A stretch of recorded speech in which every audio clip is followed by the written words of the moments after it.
I would like to remind members to ensure that their mobile phones are switched off. This is important as it causes serious problems for broadcasting, editorial and sound staff. I would like to welcome the Minister for Finance, Paschal Donoghue TD, and his officials back to resume our consideration of the Finance Bill 2018. In terms of arrangements, this will be suspended at 12:30 p.m. to facilitate a joint committee on finance, public expenditure and reform and Taoiseach. The Select Committee will resume its consideration of the Finance Bill at 6:30 p.m. and adjourn at 10 p.m. Is that agreed? The meeting will also be suspended for Dáil votes. Is that agreed? In order to provide for the smooth running of the meeting, any member acting in substitution for a member of the committee should formally notify the clerk now, if they have not already done so. Divisions will be taken as they arise, and members attending this meeting in accordance with Standing Order 95.3 should be aware that, pursuant to that standing order, he or she may move his or her amendment but cannot participate in voting on that amendment. And we continue back now to section 34, amendment 142 in the name of Deputy Doherty, and 142 and 143 are related and will be discussed together. Thank you, Chairperson. Amendment 142 seeks for a report on the issue of betting duty at 3% paid by the punter. This was discussed at length last night as we discussed section 33, and with that in mind I want to withdraw this amendment and may consider tabling it at report stage. Thank you. And amendment 143, as Deputy McGrath is not here, will fall. And we move on to section 34. Is section 34 agreed? Agreed. Section 35. Is section 35 agreed? Agreed. Agreed.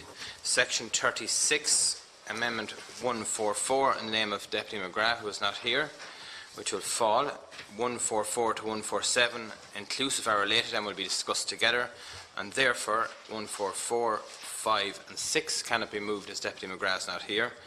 So section 36, is section 36 agreed? Section 36. This is in relation to the diesel. Sorry, section 36 is in relation to the car rental. There's an issue, obviously, in relation to the sector. Minister, I'm sure you and your officials are well aware of it. That's been brought to a number of our attentions, and Deputy McGrath's amendments, which can't be tabled, deal with some of those concerns as well. There is a concern from the sector that is hiring or leasing cars that this would have a detrimental impact on them. I am aware that this was a temporary measure that has lasted a quarter of a century, as only Ireland does. But I want to know your opinion in relation to your views as to the concern that has been expressed by a section of the industry in relation to the not being able to claim back the VAT on the VRT, as will be the case now in relation to this section. Yeah, thank you, Deputy. And I think, in fairness, I should acknowledge that this is a matter that Deputy McGrath has raised with me, and here he is. Yeah. So I was just acknowledging, thankfully, that this is a matter that Deputy McGrath has raised with me, and I'm sure he'll be raising this also at report stage. I know he has amendments in relation to it. Just to say a word about the amendment, about the section, I should say, and then about my approach to it. In terms of the section itself, a partial repayment of VRT has been available since 1993 in relation to certain vehicles acquired by vehicle leasing or hiring businesses, or for providing driving lessons. This repayment reflects the VRT charged on the VAT element of the vehicle and currently represents 18.7% of the full VRT charge. This repayment is a legacy from 1993, when vehicle excise duty was being replaced by VRT, to ease the transition for car leasing and hire companies by ensuring their costs didn't increase under the new VRT regime. This repayment can no longer be justified as a tax expenditure which is not available to other sectors, and in the context of typical VRT charges having reduced very substantially since the introduction of the CO2-based VRT charging in 2008. I have decided that the repayment will not be available for vehicles registered on or after the 1st of January 19. However, until the 1st of April 2019, it will be possible to make claims for vehicles registered up to and including the 31st of December 2018. And to make two broad points about this. The first point is that when I came in as Minister for Finance, the main piece of work I asked my department to do is to come back to me with tax and policy changes that were made across the period of our greatest economic difficulty that were no doubt justified then. And they were justified then. And we're going to be coming on to debate another one of them later on in the morning or tonight. And for me to reassess them in light of where we are now. Because if we don't do this, we are going to end up with a tax code that is full of exemptions and changes that were made at a time they were needed, and then we won't be able to do something similar when we face another need in the future. And what I also asked them to do is to come back to me with different matters within our tax code of changes that have been made even before the crash period that are still there.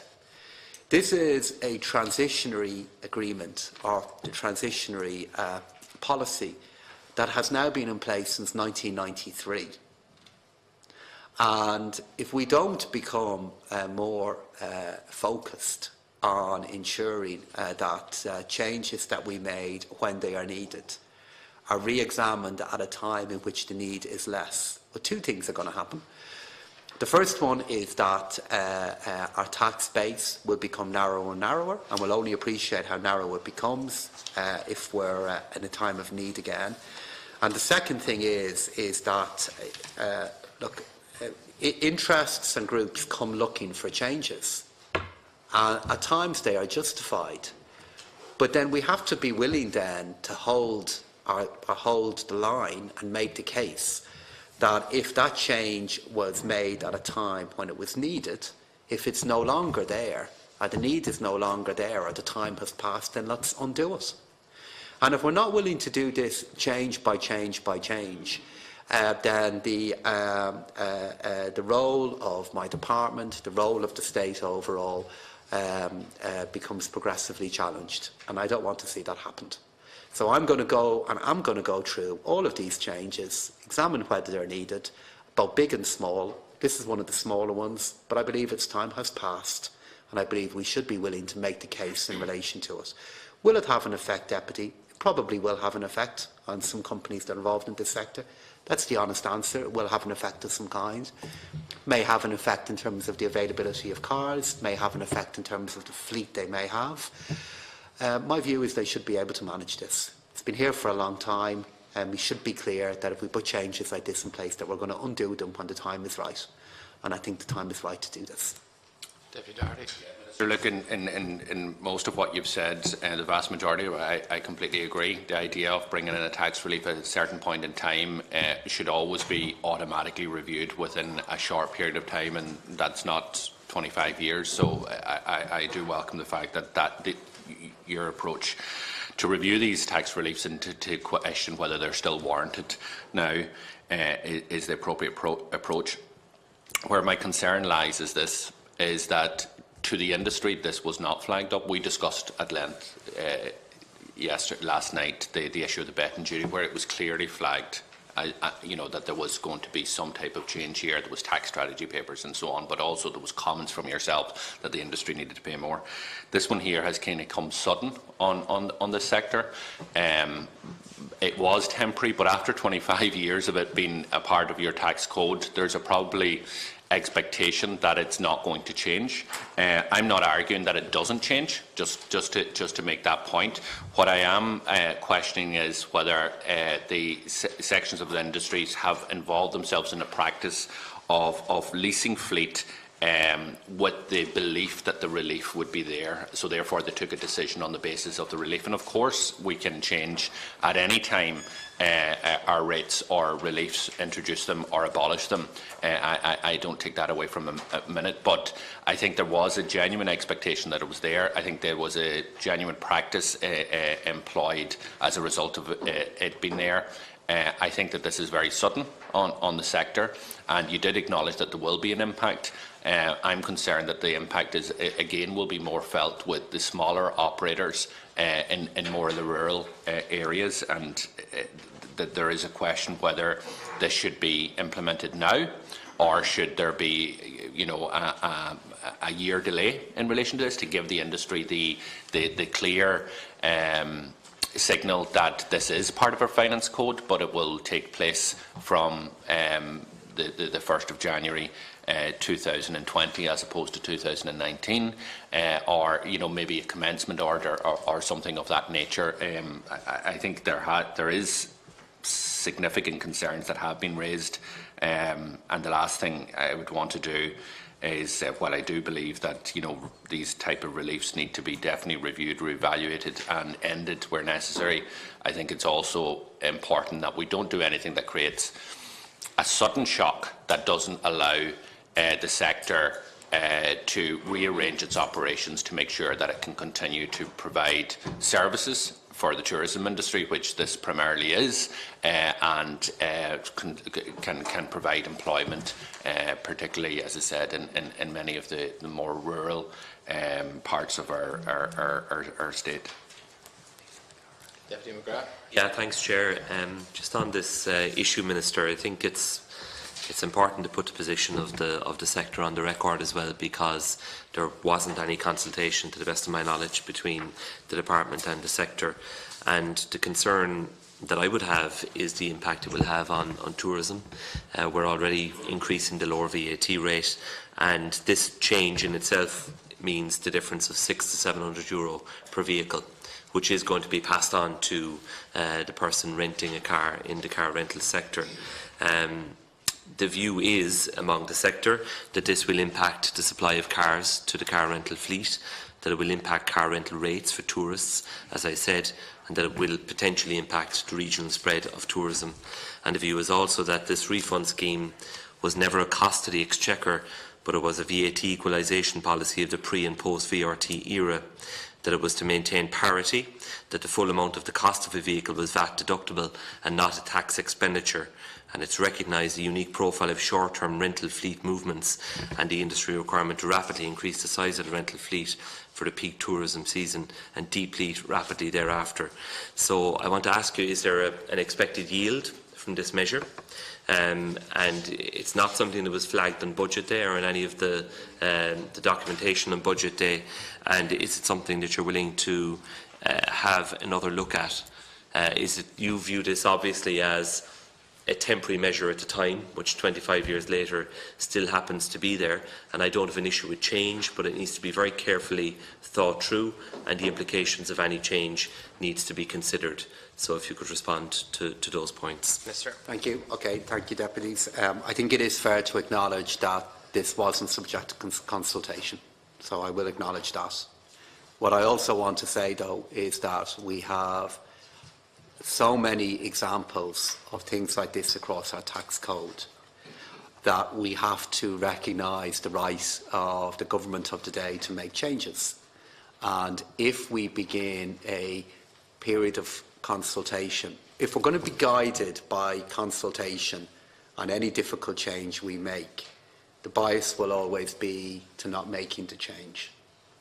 And I feel really strongly that we have to be willing to look at how incrementally our tax base becomes compressed due to there being reasons as to why we shouldn't be willing to make undue changes. I have acknowledged that it will have an effect. But as I said last night on another matter,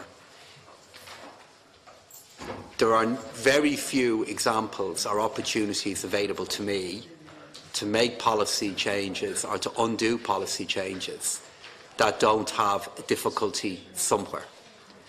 In relation to the point that Deputy McGrath put to me there regarding cost, I can only give you a speculative cost at this point because this has been in place now for so long that it is a figure that it's based on our kind of judgment regarding where it could be, but it is a big figure at the same time.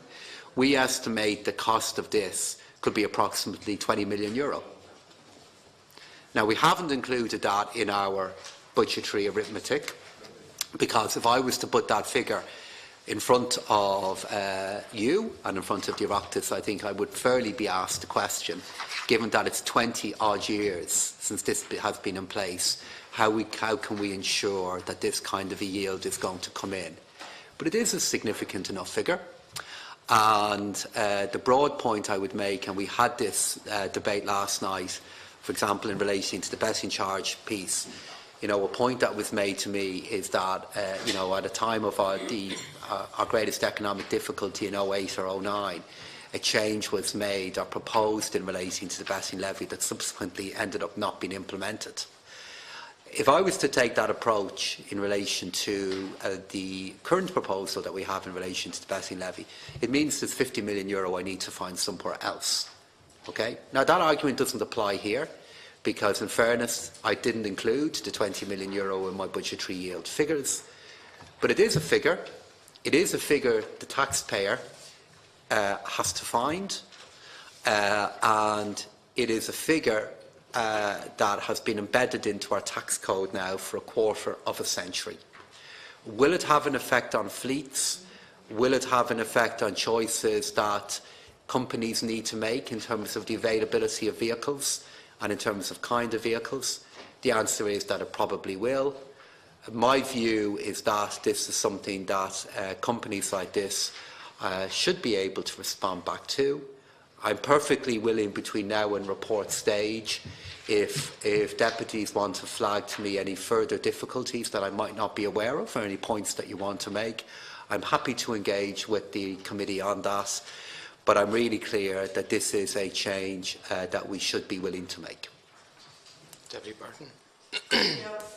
I just wonder if the Minister would actually indicate if there has been an economic assessment of this, because clearly a lot of the representations that have been made are concern about its potentially negative impact on the tourism sector and certain commercial sectors which would have involvement with car leasing.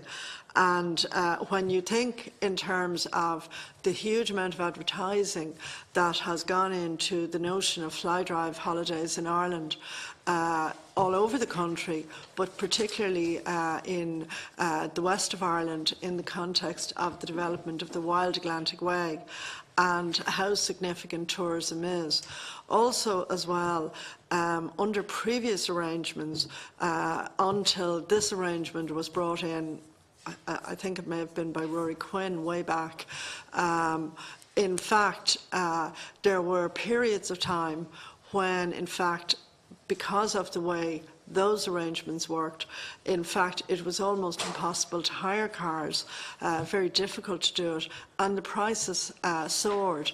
This arrangement has now stood the test of time over a long period of time, and that has included periods when the tourism business, and in particular, I think to everybody's delight, tourism along the west coast of Ireland, which inevitably is going to have a large car drive element to it, has really, really come on. So I just wonder, have you done an economic assessment of the likely impact? Have you, for instance, had any discussions with the sector in terms of the flow of cars, We're also at a period, Minister, as well, as you well know, when we're all a little bit in the dark as to how Brexit is going to roll out. And we're therefore in a highly transitory period in the Irish economy. So I just wonder if you've had an opportunity to do that, and if you have done it, would you share it with the members of the committee? Because I do think this is one where do no harm should actually be a bit of a watchword in the context of all of the other uncertainties that we face. Minister. Thank you. If I may just briefly. Yeah, €20 million is a lot of money, and I know it's an estimate of the potential yield from this change. The point I'd ask you to consider over the next 2 weeks before report stage is that it is ultimately a further charge on the tourism sector, and you have already made the decision to increase the lower VAT rate. So there will be an extra €400 to €500 million from the broader hospitality and tourism sector. This extra money is directly going to come from tourists, principally. That's the bottom line, Minister. And when you say that you feel companies will have the capacity to respond, they will. They'll increase the charge, in terms of car rental rates. That's the reality that I think should be acknowledged. So the origin of this, as I understand it, was when a new VRT regime was introduced 25 years ago, that this was brought in then as a compensating measure for leasing companies, rental car providers and driving school businesses as well, for the change in how the excise duty was calculated on motor vehicles. So in effect, it's what we're talking about is the VAT on the VRT is essentially what we're talking about here. So look, we will revisit the issue at report stage, but I would just make that point. It is a further burden on the tourism sector at a time when a very significant change has been made to the taxation code in that area. Thank you, Chairman. In relation to Deputy Burton there and the points that you raise, have we done an economic appraisal of this beyond knowing what the potential revenue gain would be? No, we haven't, because my decision was that we're better off doing economic appraisals of the far larger decisions that we had to make, for example, in terms of what we did with VAT and for the tourism sector. And I don't ask my department to do detailed economic appraisals of every single decision that we make because of use of resources and because of the scale of the decision. Did we engage with the sector in relation to this decision before it was made? The answer is we didn't. I informed the committee earlier on that this was part of a process that I've undertaken, where I have asked my department to look at reliefs that have been in place for a long time, and also to look at tax changes that were made during the crash, and to provide that list to me, along with an assessment of the pros and cons of changing them. And it's as part of that process that this was one of the things that we looked at. In relation to the tourism impact of this, and this may be just to come on to the point that Deputy McGrath made to me there, I think it's worth bearing in mind that out of that 10 to 20 million euro, and I would bet, I hazard the guess, that the cost wasn't shared with you when those came to you to represent looking for a change in this policy decision, but that's what it is. Around half of this has to do with fleet cars and how fleets are leased. It's not tourism. Half of it has to do with release that we have in place regarding the leasing of fleets of cars to companies. And we have to just ask the question, is 10 to up to 20 million euro of the state's money best used for doing something like that? The context of this decision is not a policy decision that was put in place to stimulate the growth of the car rental sector or the car leasing sector. The context of was a decision that was made in the early 90s when we were going from excise to VRT. That's the decision. And yes, there has been a huge growth in the car rental sector since then. But I would contend back to the committee, the reason there has been huge growth in it and a huge decrease in the price of car rental across that period has been the massive growth that we've had in tourism and the rising incomes of people who have been visiting our country, as opposed to this change. The view I am advocating to the committee, and will be advocating again at report stage, is yes, this may well have an effect on leasing arrangements that companies make. Yes, it may have an effect on the kind of cars that are being offered to rental by car rental companies. Could have an effect on price, but this is also a very competitive sector. Should it not be the case that we allow the private sector to work its way through those issues, as opposed to maintaining a concession in our system that could have a price of up to €20 million to it?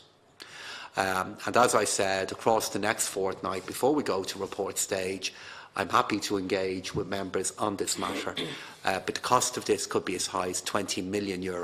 And I think that is a figure that perhaps has not been present in some of the lobbying or advocacy that has gone on in relation to this change over the last number of weeks. But I do note, in fairness to the committee, I think so far there's nobody today advocating that this is a change that we shouldn't make. I think what colleagues are emphasising here is, should we look at the timing of it? Should we be doing an analysis in relation to it? My view is that this is a change that we should make. We should make it in the way I've prescribed.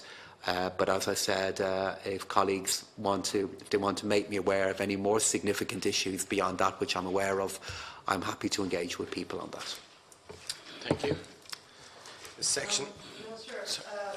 Would you agree to actually carry out an assessment and share it with us?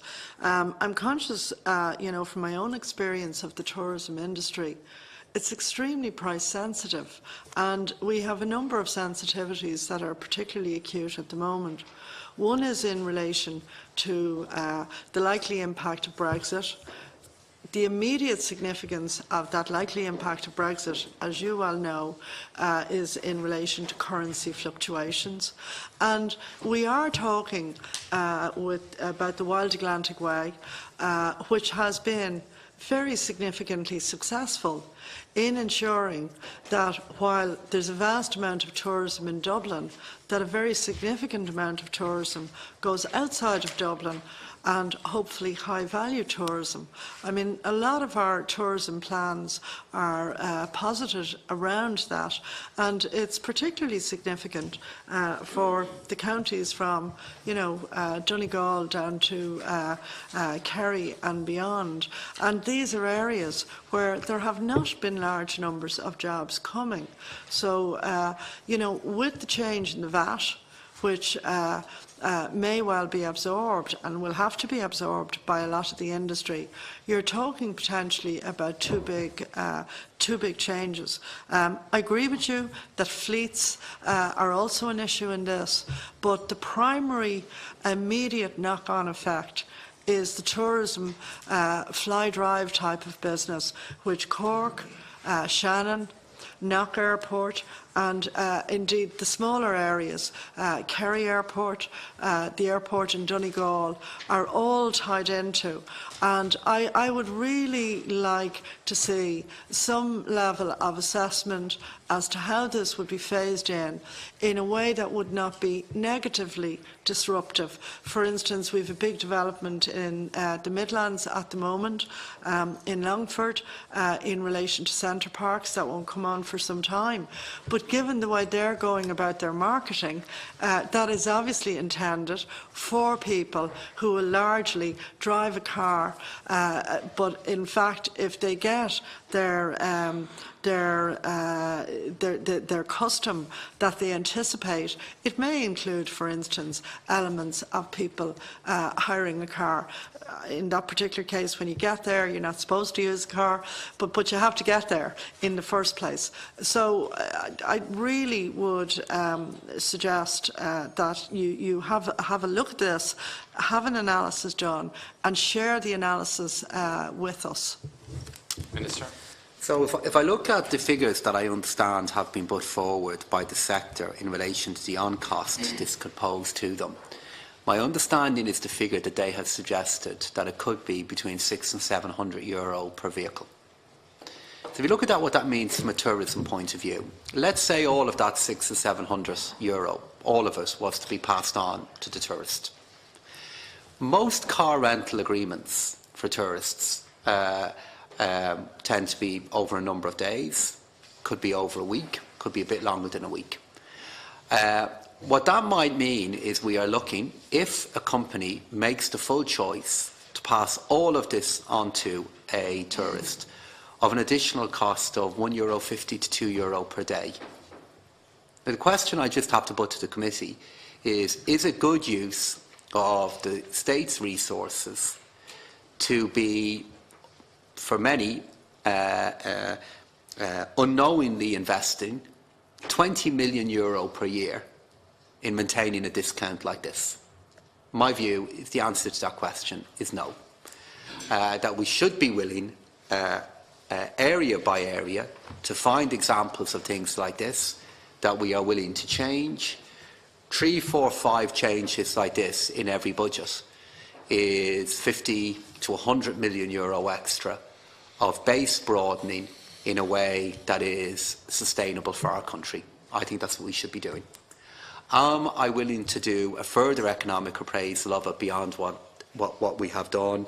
I'm not, Deputy, because, as I said, if I look at what an economic appraisal looks like, the amount of work that is involved in doing this, it's only good use of my department's resources to be doing that in decisions that are above a certain level. And I am of the view that if I was to say that every single decision that I make, I'm not going to make that decision because it's not going to create the potential for cost somewhere. That's the reason none of these things have ever changed for 20 years. And it's the reason why in bigger areas, and we're going to come on to one of them later on in the day, it's the reason why we've been willing to leave really big changes in our tax code in place for too long. And I believe we should be adopting a different approach. And this is an example of it. But as I said, if there is any further issues that I have missed in relation to this that committee members want to make me aware of, I'm happy to engage with colleagues on that. But I want to be clear in that I believe this is a change that is needed, and I believe we should be willing to make the case for changes like this being made. Thank you. Is Section 36 agreed? Agreed. Agreed. Section 37, Amendment 147 in the name of Deputy McGrath, already discussed with 144. How stands the amendment? Yeah, withdraw and perhaps reintroduce. Section 37, is Section 37 agreed? Agreed. Agreed. Section 38. Section 38 agreed? Agreed. Agreed. Section 39. Section 39 agreed? Agreed. Agreed. Section 40, Amendment 148 in the name of Deputy Burton. New section. Deputy, how stands your amendment? I want to, sorry, just give me a moment. Yeah. Amendment, Section 40, Amendment 148. 148, yeah. Yeah. I want to commend this amendment to the Minister. This applies to a small number of microbreweries which, if you like, are at the point of sustainability, and where the extra allowance would actually add to their sustainability and viability. We're talking about a very small number of microbreweries which are, as it were, in in an intermediate phase. So the actual cost to the Exchequer would not be in any way significant, and it would mean that at a certain stage of development it would allow these breweries to get an additional advantage. There are a number of examples of companies that at the moment are at an intermediate stage, employing about 100 people each, and they are at their limit at the moment. There are an additional number of breweries, about 4 or 5, which are employing 100 or more, so that allowing for current trends are going to be at the limit within about 12 months. And I think the industry itself favours the incremental increase which has been set out in this amendment, so that progress is sustainable and targeted to the domestic brewing industry. This has been, again, an industry which has a vital connection to tourism all around Ireland. And I think the interesting thing about the microbreweries is that it has actually brought employment and economic development prospects to areas which haven't had much foreign direct investment coming in. The same could be said, of course, about the distilleries and specialised brands of whisky and gin in particular being developed. They've become very fashionable. They've taken off in terms of a lot of younger drinkers, and they are now again a feature, if you like, of an Irish holiday for a lot of tourists. I can understand that the Minister and his officials might be rather cautious about this, but I'm sure you've done the maths, and the actual cost of this is extremely modest, but it would allow developing businesses in the sector who are at a critical development stage to continue to expand, and in that way to become embedded and to have much stronger prospects in the future for continued viability and growth and success. Thank you, Minister. Thank you. This amendment concerns the 50% excise relief for qualifying microbreweries, which works out at 27 cents per pint. The amendment proposes to increase the production ceiling from 40,000 hectolitres to 60,000 hectolitres.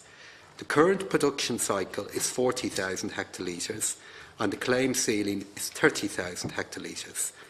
By way of illustration, 40,000 hectolitres is equivalent to 7 million pints, or 12 million 330 ml bottles. So it's a very significant amount of production. In fact, where 2 or more microbreweries operate in conjunction, the scheme allows that they may produce up to 80,000 hectolitres, claiming excise relief on up to 60,000 hectolitres. This enables small breweries to work together and produce larger amounts while still qualifying for the relief. I'm informed that increasing the production ceiling as proposed would benefit a very small number of microbreweries in the near term. It may well benefit microbrewers located elsewhere in the EU who are equally entitled to claim the microbrewery relief for produce sold in Ireland. I think this is a really, really important point. The proportion of relief claimed by microbrewers and claimants outside the state increased from 1.4% in 2016 to 8.5% in 2017. An increase in the production ceiling to 60,000 hectolitres would likely encourage further non-Irish brewers to avail of the relief and potentially compete in the Irish market. So what I'd say to the Deputy actually is that we have not been approached in relation to this change, and those who are supporting this change, I understand to be at the very larger end of production at the moment.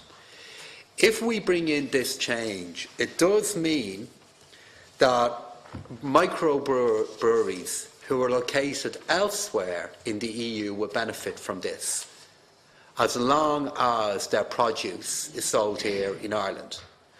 And there's already a very significant relief in place when you just keep in mind that it's 27 cents per pint. So it's something that I'm willing to consider, but it's not something that I'm going to, at this point, give a commitment that I will definitely change. For that very reason, Deputy, the fact that it has not been the subject of broad representation to me is something that gives me food for thought. And the fact that it is a benefit that would be confined to the larger craft microbreweries and be something that would have a neutral effect elsewhere. And it's also something that would mean that the effect of this would be available to larger breweries located outside of Ireland. All of this gives me food for thought as to whether this is a change worth making. But the reason why I'm not rejecting it out of hand now, Deputy, is I have huge respect for what has happened in craft brewing here in Ireland. While I can no longer classify myself as a young tourist or indeed a particularly young citizen, it's something that I think has been to the credit of everybody who has been involved in the industry.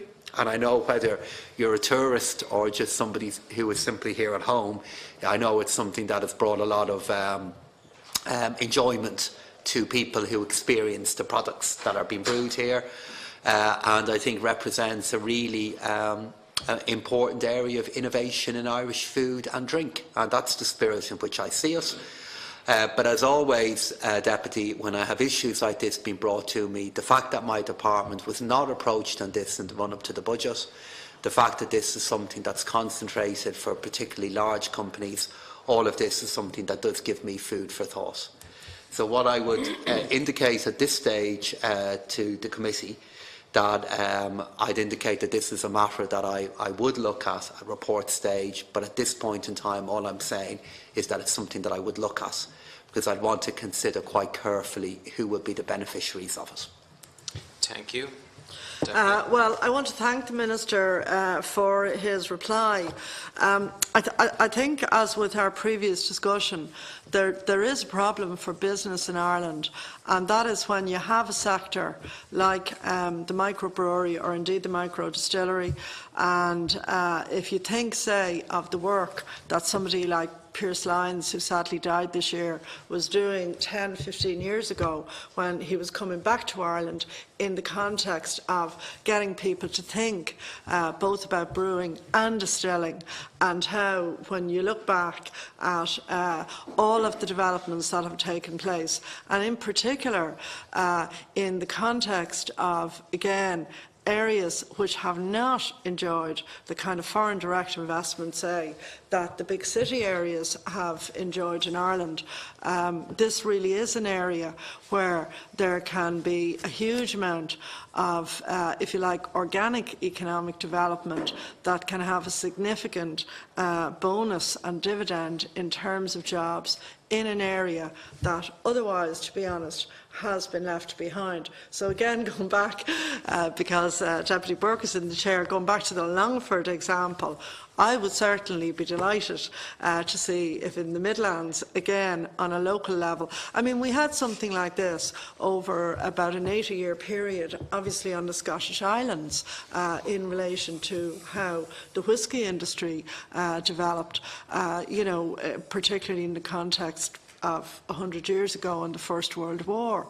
And that development actually, in a way, left Ireland behind. So what I'm quite anxious is that you know, based on sound economic assessments, that we should really, as a country, be proactive in the context of these kind of developments, which I think can add significantly. Now, there's a bit of a fashion, obviously, at the moment in terms of, you know, the microbreweries, the micro-distilleries. Will they all survive? Obviously, I don't know, but I certainly think where they get to a critical mass stage, for instance, having significant numbers of employees, particularly in terms of, you know, more isolated rural areas or smaller towns in rural areas, I think they have potentially an enormous role to play in terms of generating the rural economy, allied to the generation that's been going on of the food economy in terms of rural Ireland, you know, and places like West Cork come immediately to mind. So I want to thank the Minister for his comments. Obviously, this is a conversation which is going to continue, and I'd be happy to withdraw the amendment on the basis that the Minister has indicated that he's open to having further discussions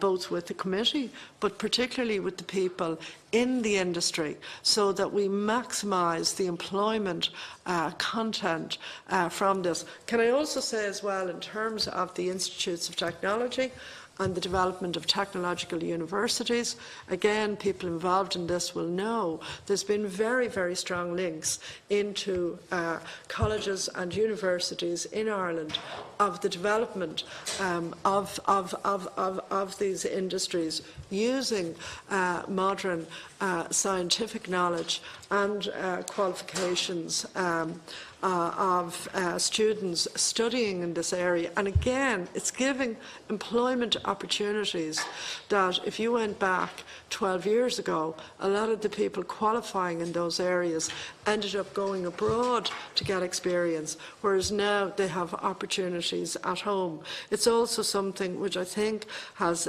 stimulated the entrepreneurial interests of a lot of younger people in a way that's very, very positive. So I will withdraw the amendment and I will certainly encourage people to take up the Minister's invitation to himself and his department to perhaps have conversations about how this grows. And remember, we're talking here about a tax advantage rightly to be examined and reviewed, as opposed to a grant-based approach where you're basically looking for very significant grants. Here you have an activity. If you think now that we have a summer festival season in Ireland running basically from Easter out to the summer, and again those time periods really important again for rural Ireland and areas outside of the big cities. You know, again, the opportunity for these kind of businesses to be present at those kind of events and festivals is enormous, and again it's all adding to the potential employment and economic development of the area, bearing in mind as well that in terms of farmers, you know, producing produce for these industries, again, it's potentially a really important and can become a very solid market in the event that the industries reach a certain scale and offer, you know, market demand, which can be relied upon for people growing for those markets. Thank you, Deputy. Amendment 149, Deputy Doherty. Yeah, Amendment 149 is in relation to the diesel rebate scheme, and there's an error in my amendment. Minister, your officials have been advised that the error it should read decreasing the floor as opposed to increasing the floor. Quite a substantial error, but I know that you're aware of the objective here. And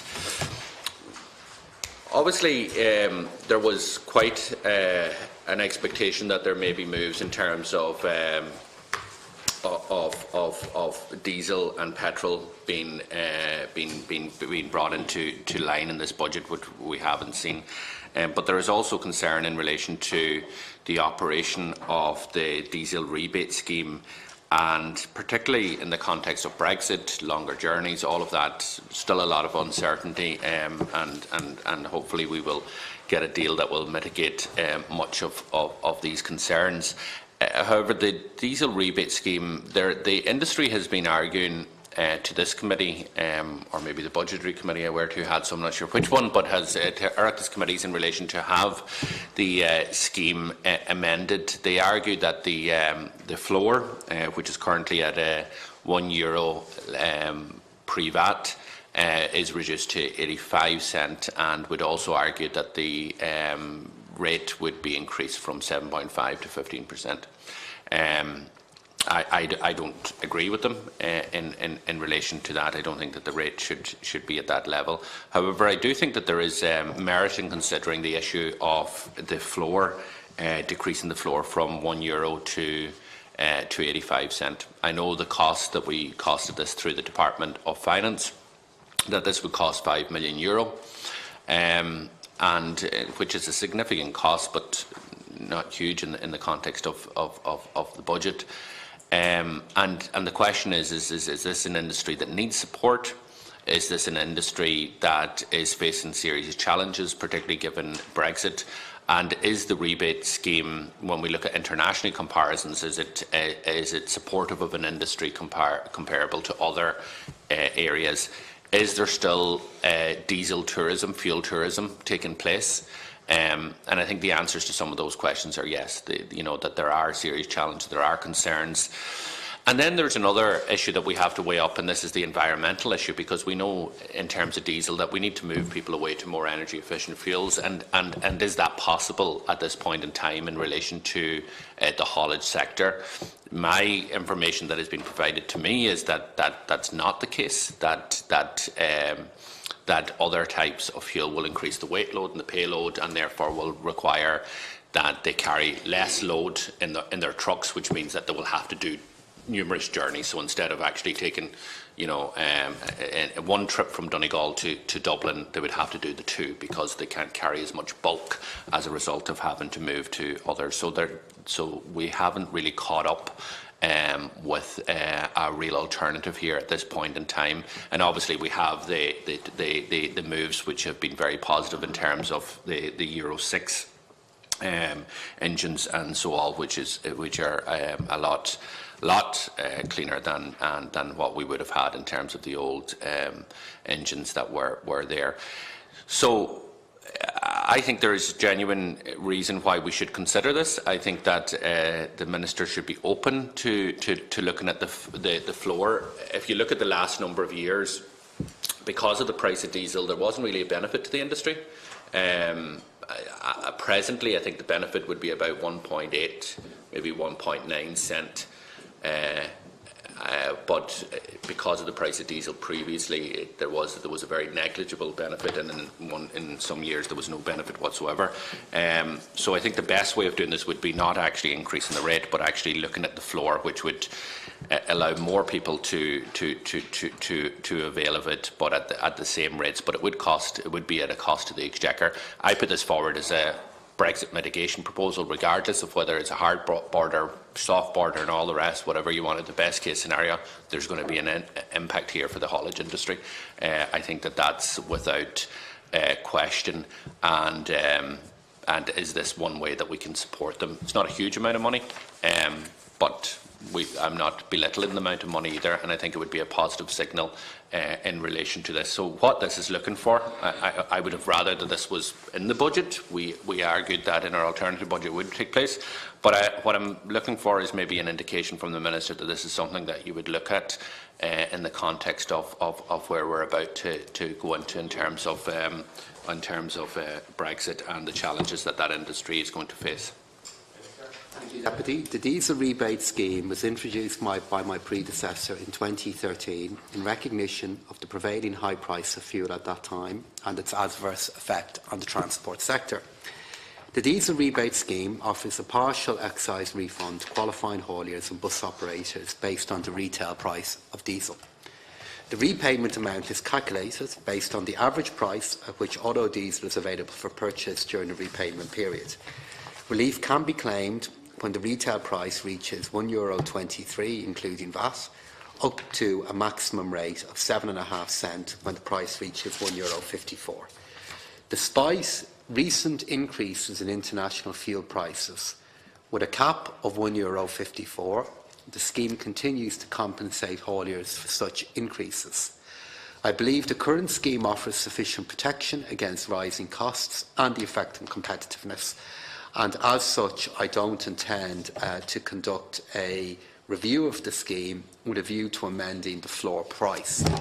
Now, I did meet representatives of the sector deputy, and there does appear to have been an expectation regarding this scheme changing. That expectation didn't come from me, didn't come from my department, and I can't be the place in a place where I have expectations that are created, that are then imposed onto myself, and then when I don't make particular changes, that is then an issue that I am expected to fix. I never gave an indication this scheme was going to change. In the engagement that my department had with the sector, we were always very clear that the scheme is in place. Drawdown in relation to the scheme is still considerably less than we would have expected. You asked a question regarding is there tourism still taking place in relation to diesel. I expect that there is, but I believe the plan that we have in place is a proportionate response to the challenges the sector currently experiences.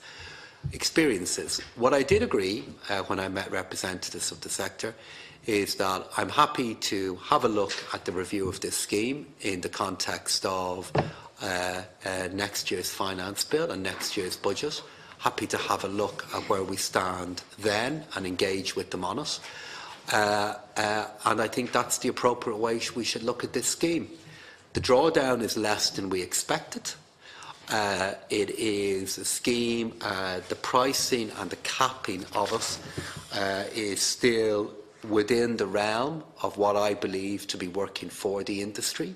If things really begin to change next year, if we begin to experience a whole lot of real acute Brexit difficulties, then there are many things that we will have to look at.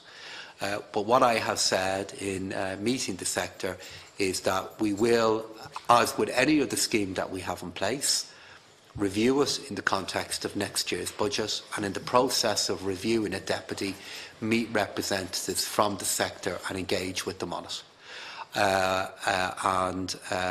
They're aware of my views on the issue, and I think that is the best way of dealing with this matter. Thank you, Minister.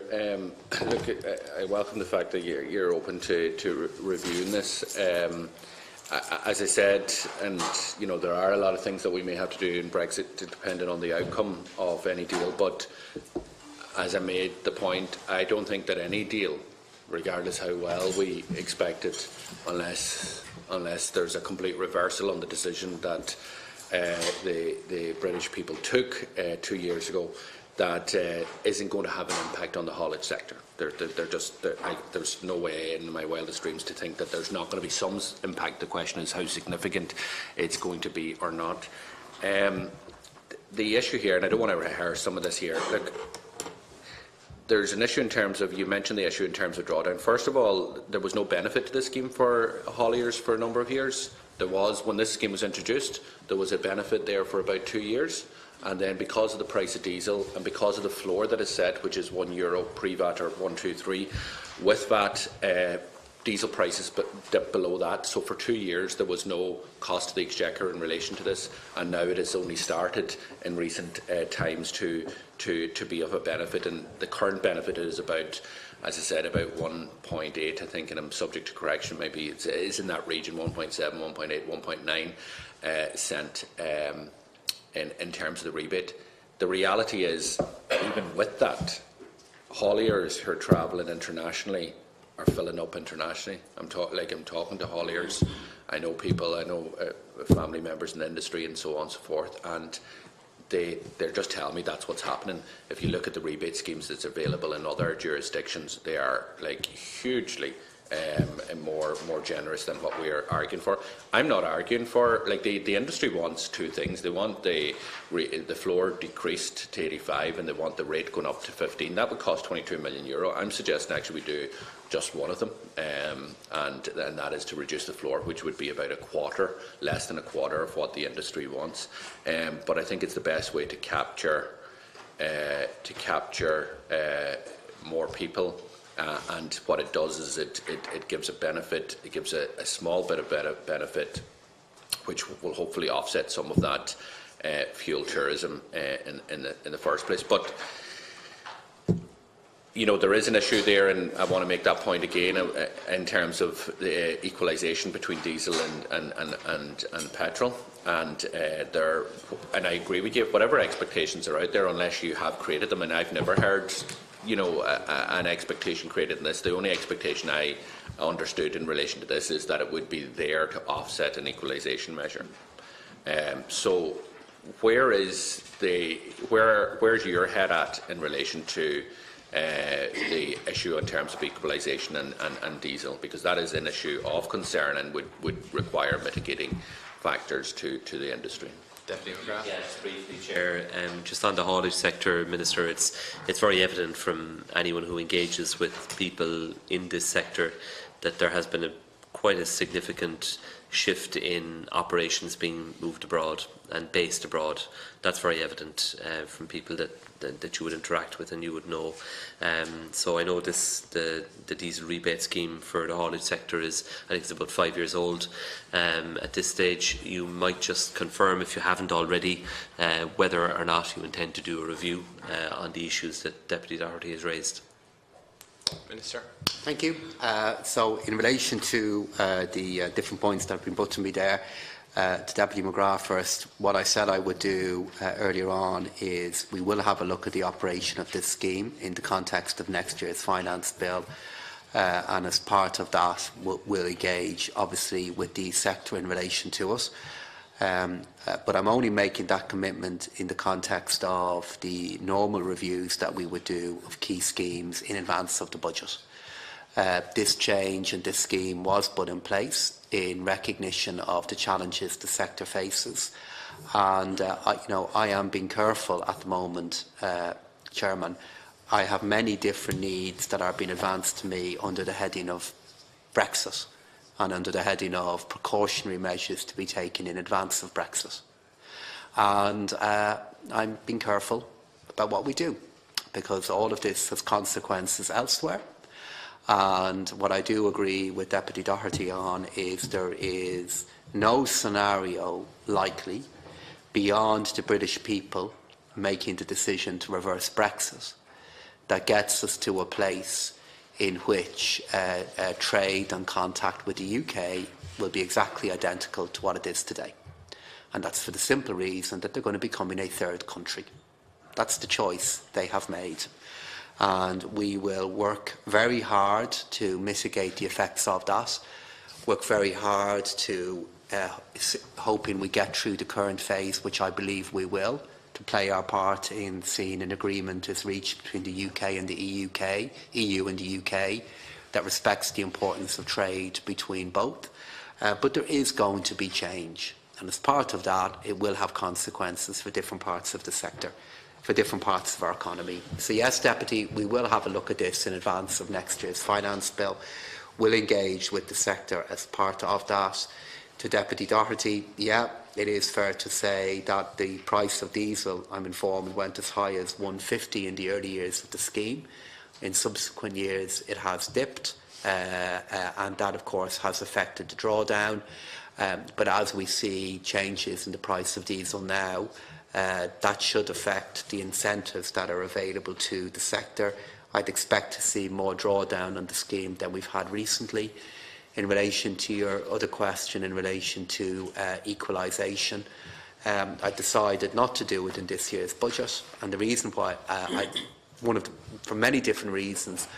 One of which is that, conscious of the tremendous importance of diesel to how we fund access in and out of our country, with the nature of Brexit going to become clear in a few months' time, I decided this was a decision that I'll take at a future point when I'm clear on where we stand on big issues of transit.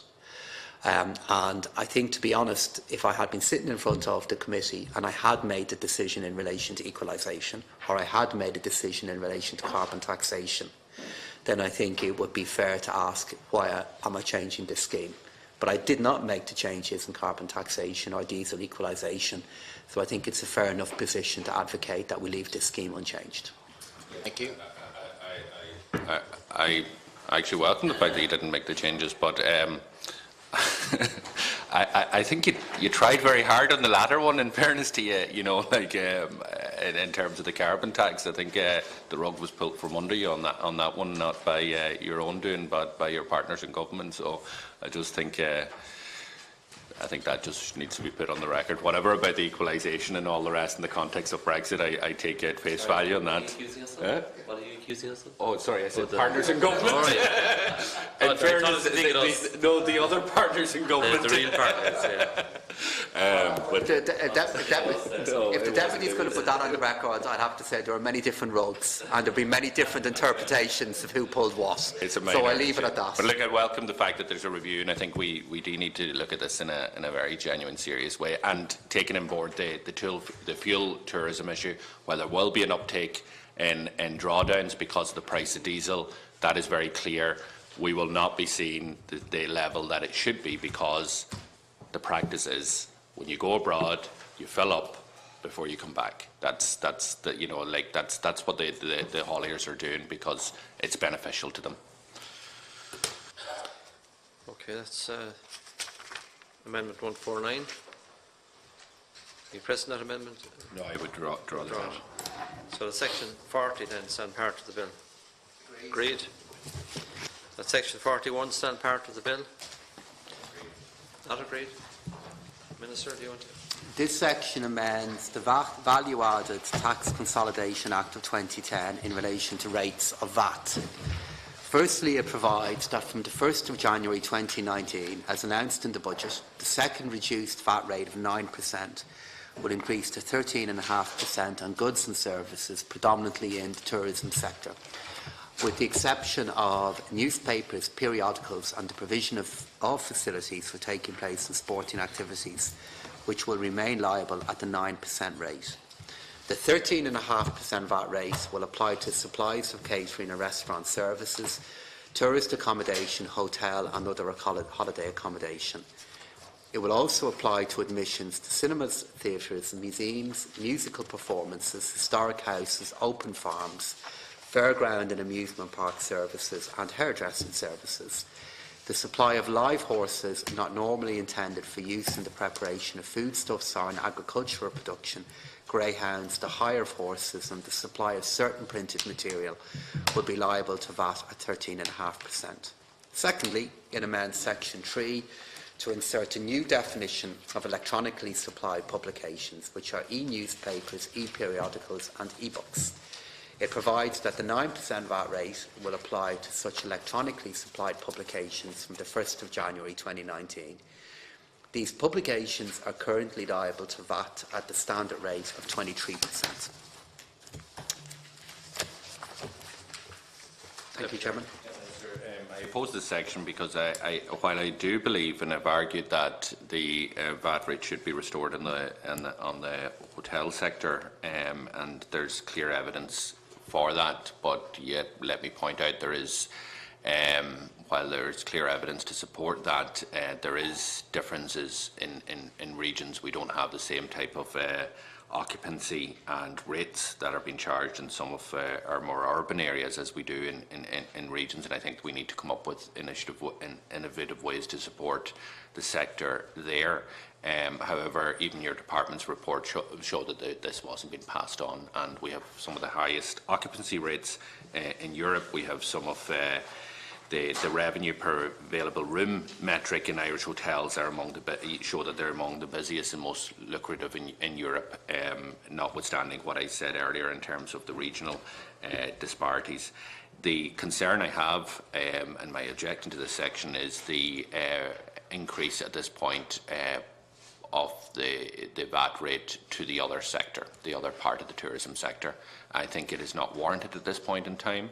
And I think it at the very least should have been incrementally increased, as opposed to going from the current rate up to 13.5% in one fell swoop. I think it would be more appropriate to take that in a number of steps over a period of a couple of years to help the sector, which are, as we know who they are, they're hairdressers, they're other parts of the tourism sector, which, the tourism sector is going well, but it's not going well everywhere. There's an uplift everywhere in many parts, but there's also major parts of this state that haven't seen the economic recovery that's taken place in other parts of our state, particularly in our capital city.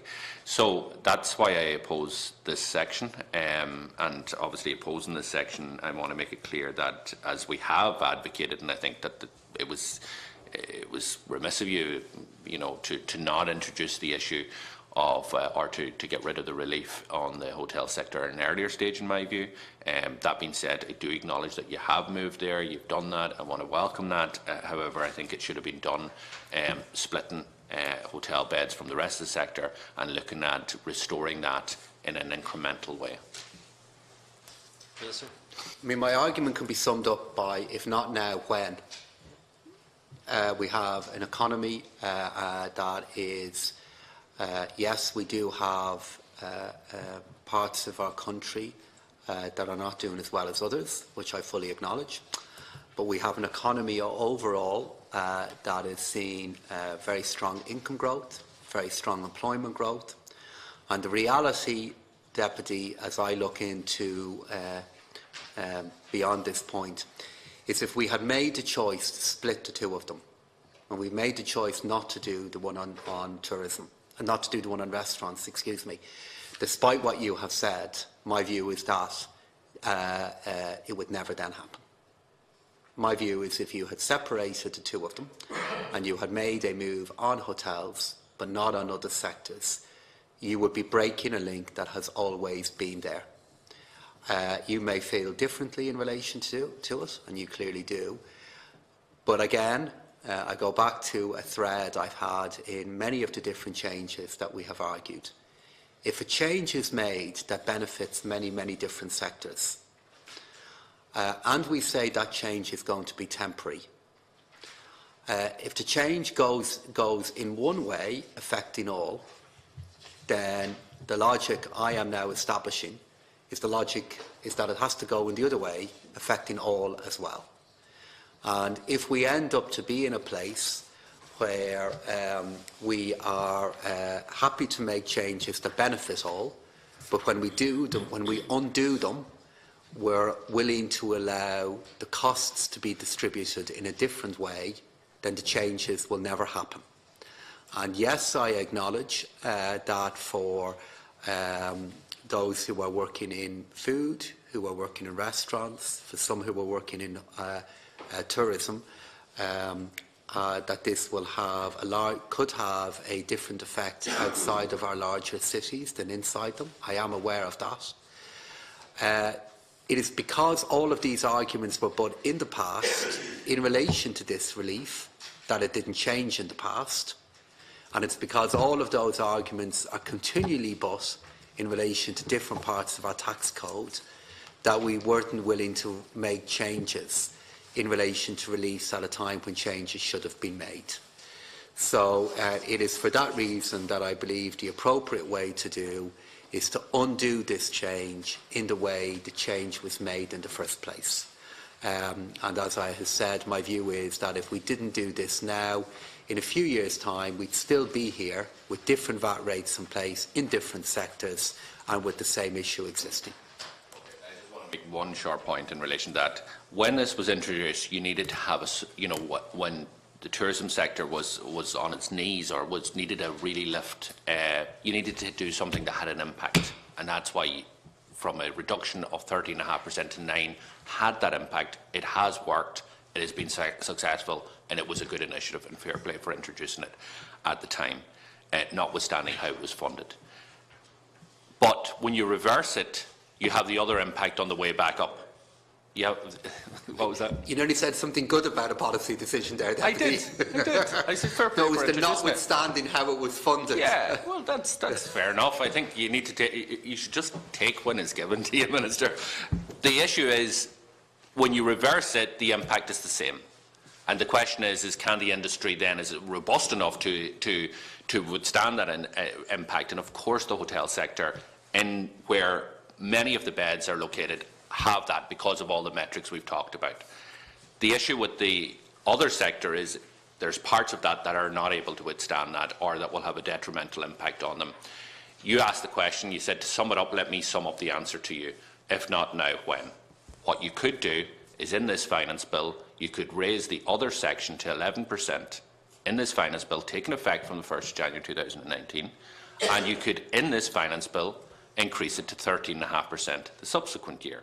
You have that. You don't have to say, well, if I don't do it now, I'll never do it. You can actually put this into, you can do these steps now. You could do, and you can, as we have done on other things, pieces of legislation that I don't agree, for example, mortgage interest relief is being stepped down every year for a number of years. When we dealt with the mortgage interest relief for landlords, it was being increased by 5% every year, and it was put into our legislation. We did it on a number of other areas as well. So it could be done like that, if you so desired, where you have clearly acknowledged that the sudden impact of a 4.5% increase in VAT may not be just as absorbable in that sector than it would be the others, so legislate for it on a stepped way, which allows them a bit of breathing space to be able to, while they would have a hit, because it would increase this year or next year, it would allow for them to have a time to factor in that it is going up to the full 13.5% rate. And then what would then happen is that if I had put in a varied treatment for other sectors, if I put in a varied treatment by sector, so for example, if I had said we'll do hotels in one go, but we will do restaurants in a more phased basis, two things would happen. The first thing that would happen then is those in hotels would be saying, why are they not getting the same treatment as those in restaurants are getting? And the second thing would happen is that we would be back here in a year's time with the case being made to me that the next phase of the increase in restaurants should not be happening. And we would be having that debate then. This was well expected. It has been debated now publicly over the last 2 years since I've been in this role. And in the tax strategy group papers that we published earlier on in the year, we gave a very clear indication that this was a very live option for budget day. So the question is, section 41 stand part of the bill. Agreed? No, agreed. Those in favour say tall. Those against? Oh, we did that bit, right? So that's the 8 minutes of the last. How long are you in this place? No. So that's the 8 minutes of the last. As 8 minutes have elapsed, the full members are present, the doors shall be locked and the divisions shall now be taken. At section 41 stand part of the bill. The division has been challenged pursuant to standing orders. The division will now be taken by the clerk of the committee. Minister Paschal Donoghue. So this is to keep the section in the bill. Yeah. Tall. Deputy Peter Burke. Deputy Joan Burton is Deputy John Deasy. Deputy Jonathan O'Brien substituting for Deputy Pearse Doherty. Deputy Michael McGrath. Abstain. And Chair. Abstain. Okay, and Deputy Paul Murphy. Tall.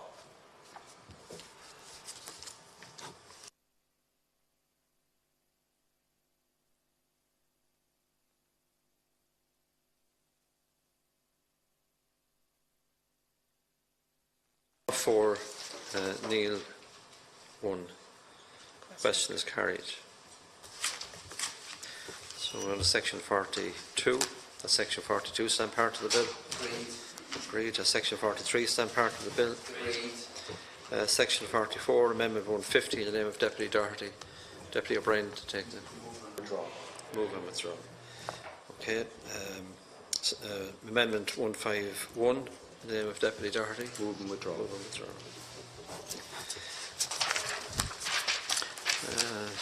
Amendment 152 in the name of Deputy McGrath.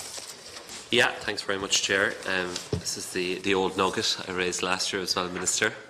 And I know Ministers for Finance are very reluctant to talk about VAT on children's footwear and clothes.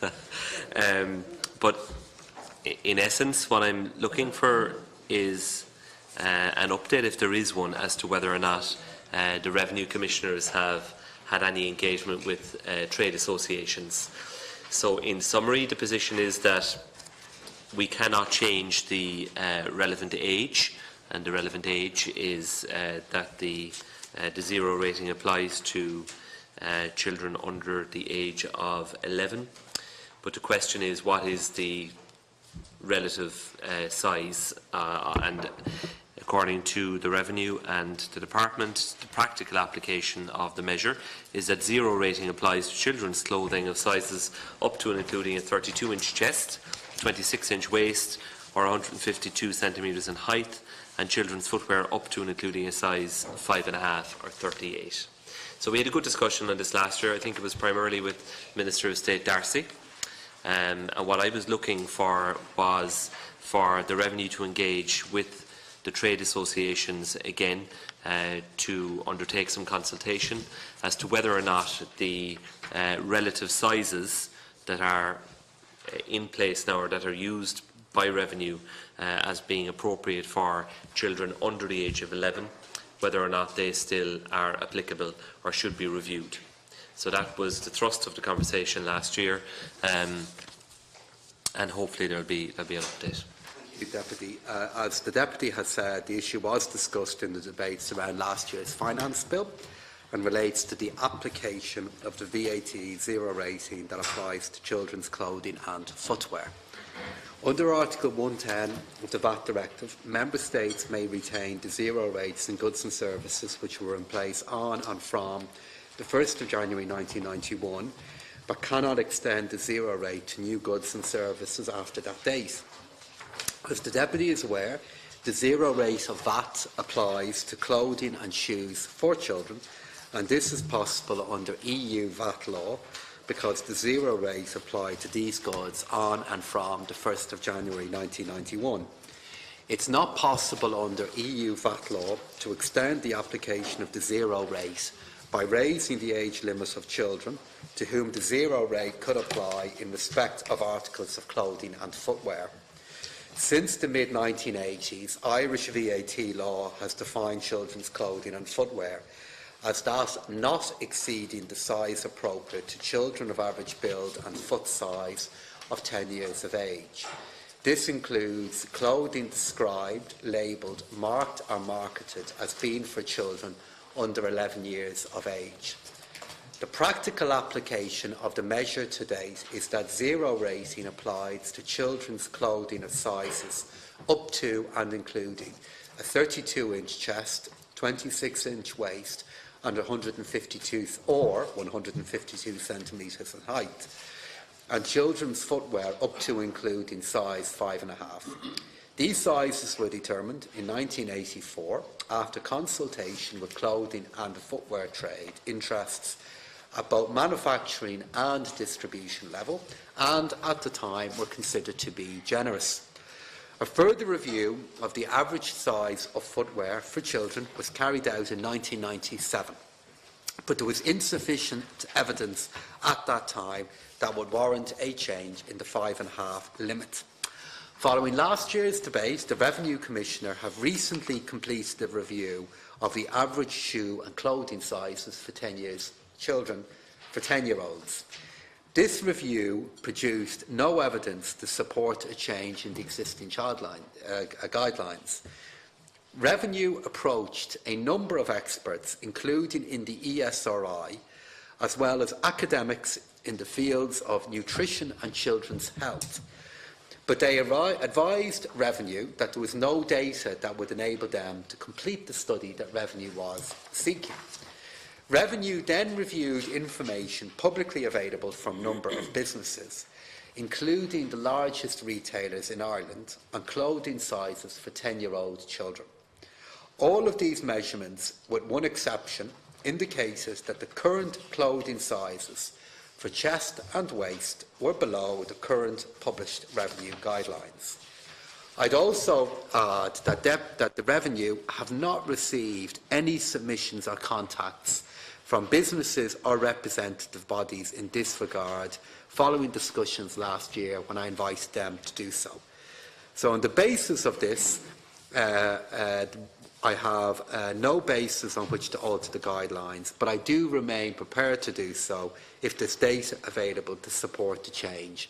And I want to reiterate again the willingness of the Revenue Commissioner to welcome submissions from interested parties in this regard. So I would hope the work that we have done to date on this would allow the Deputy to see that we have taken the matter seriously.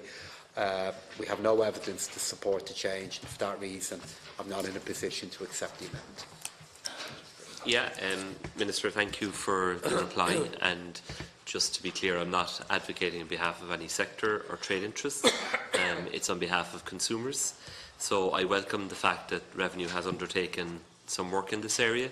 So just to recap on that, you mentioned contact was made with the ESRI and academics in the area of children's health and nutrition.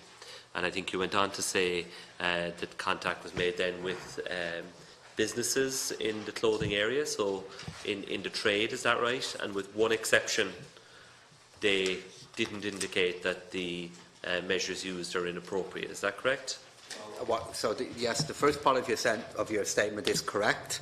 So we approached ESRI and then academics in children's health, and they advised us that the data wasn't available to enable us to do this in that kind of a manner. What we then did is we reviewed the information regarding sizing that's available to us from the largest retailers, and the one exception refers to measurements rather than a retailer. So the vast majority, with one exception, of the work that we did indicated that the measurements that are available in the tax code correspond with children's sizing. And I imagine there just must have been one outlier with relation to this. That, if you bear with me for a moment, there was one brand in relation to sports trousers where their trousers appear to be out of kilter for particular sizes with what we have in our tax law. But for all other brands across retailers that we checked, it is consistent. And did the Revenue consult in relation to footwear as well, or was it just clothes sizes?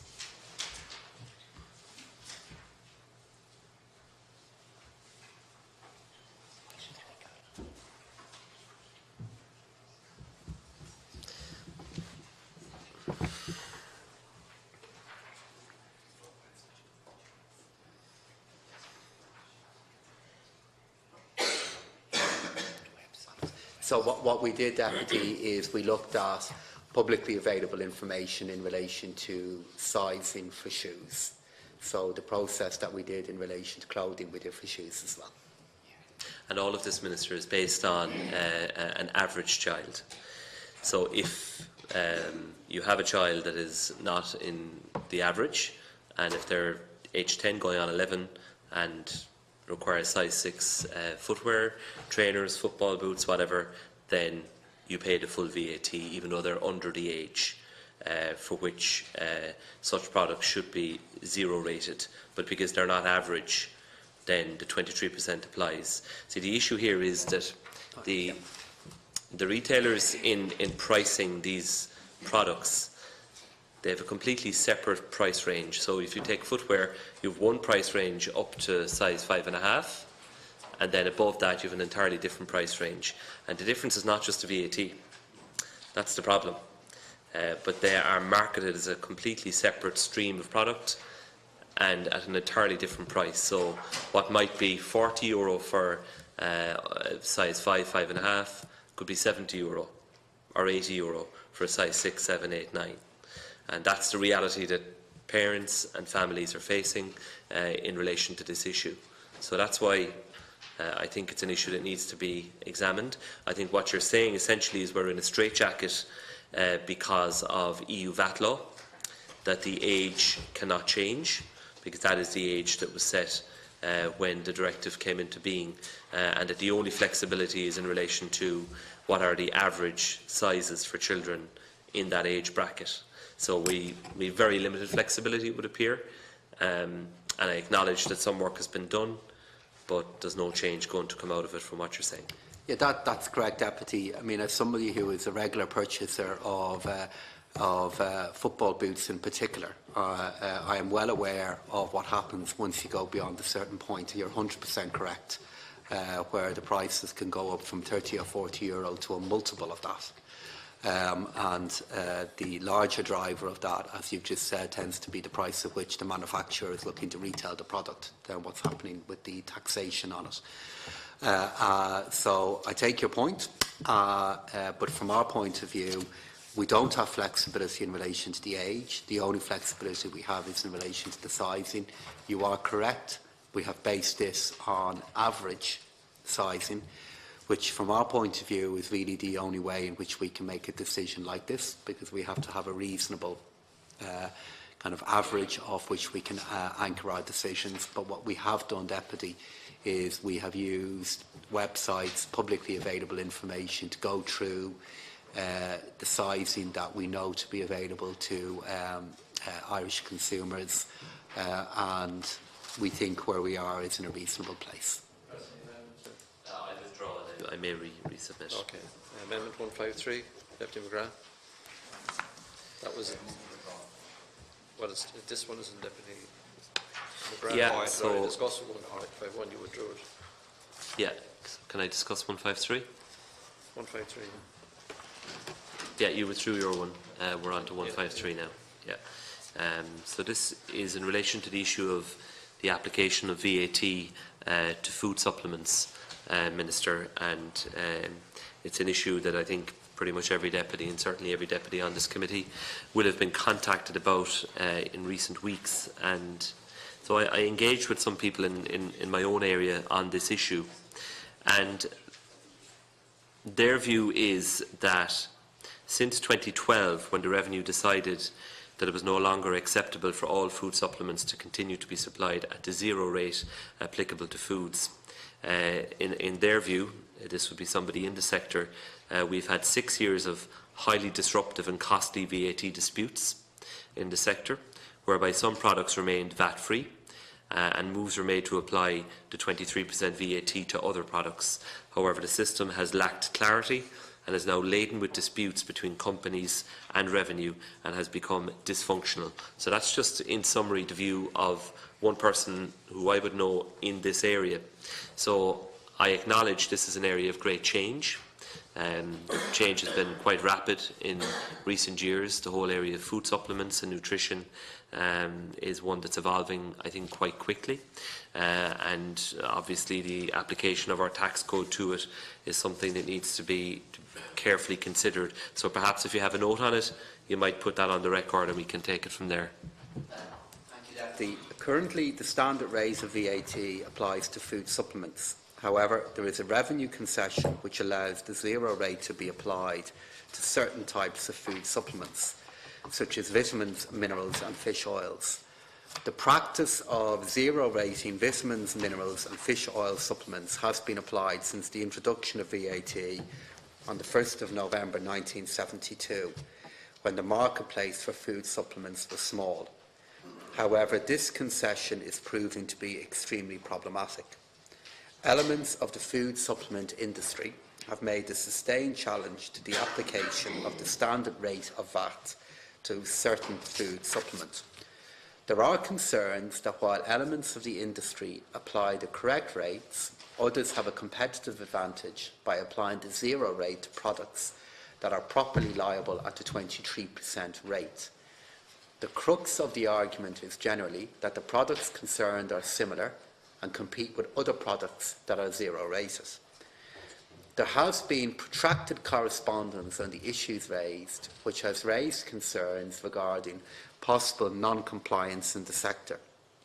In particular, the zero rating of products that should be standard rated, which may result in a degree of unfair competition between compliant and non-compliant businesses.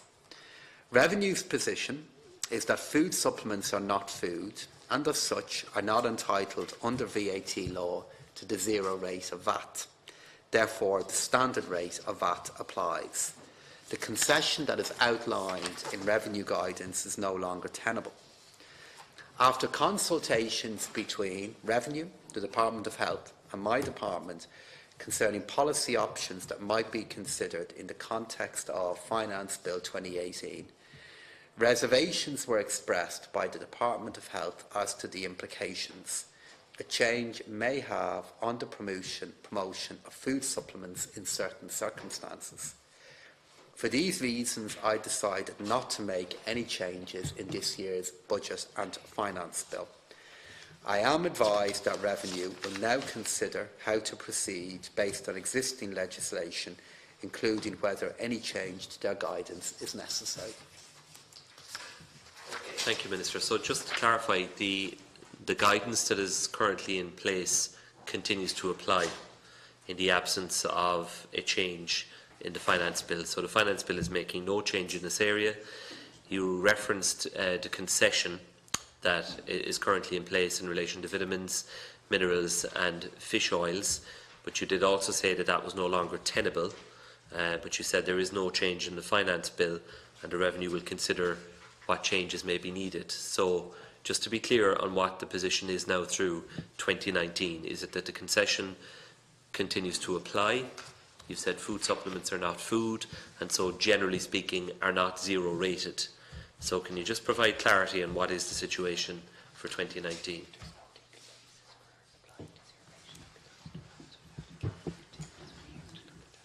Yeah, so I'm not changing the legal provision in relation to this. As I have said, there is a revenue concession that is in place in relation to vitamins, mineral and fish oils.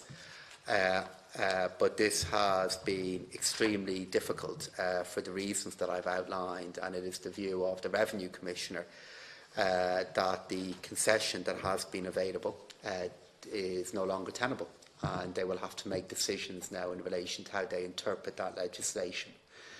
As I said, from a legislative point of view, this is something that we considered, and there were views put to me, particularly in relation to public health, that meant that I decided that no change in legislation was required.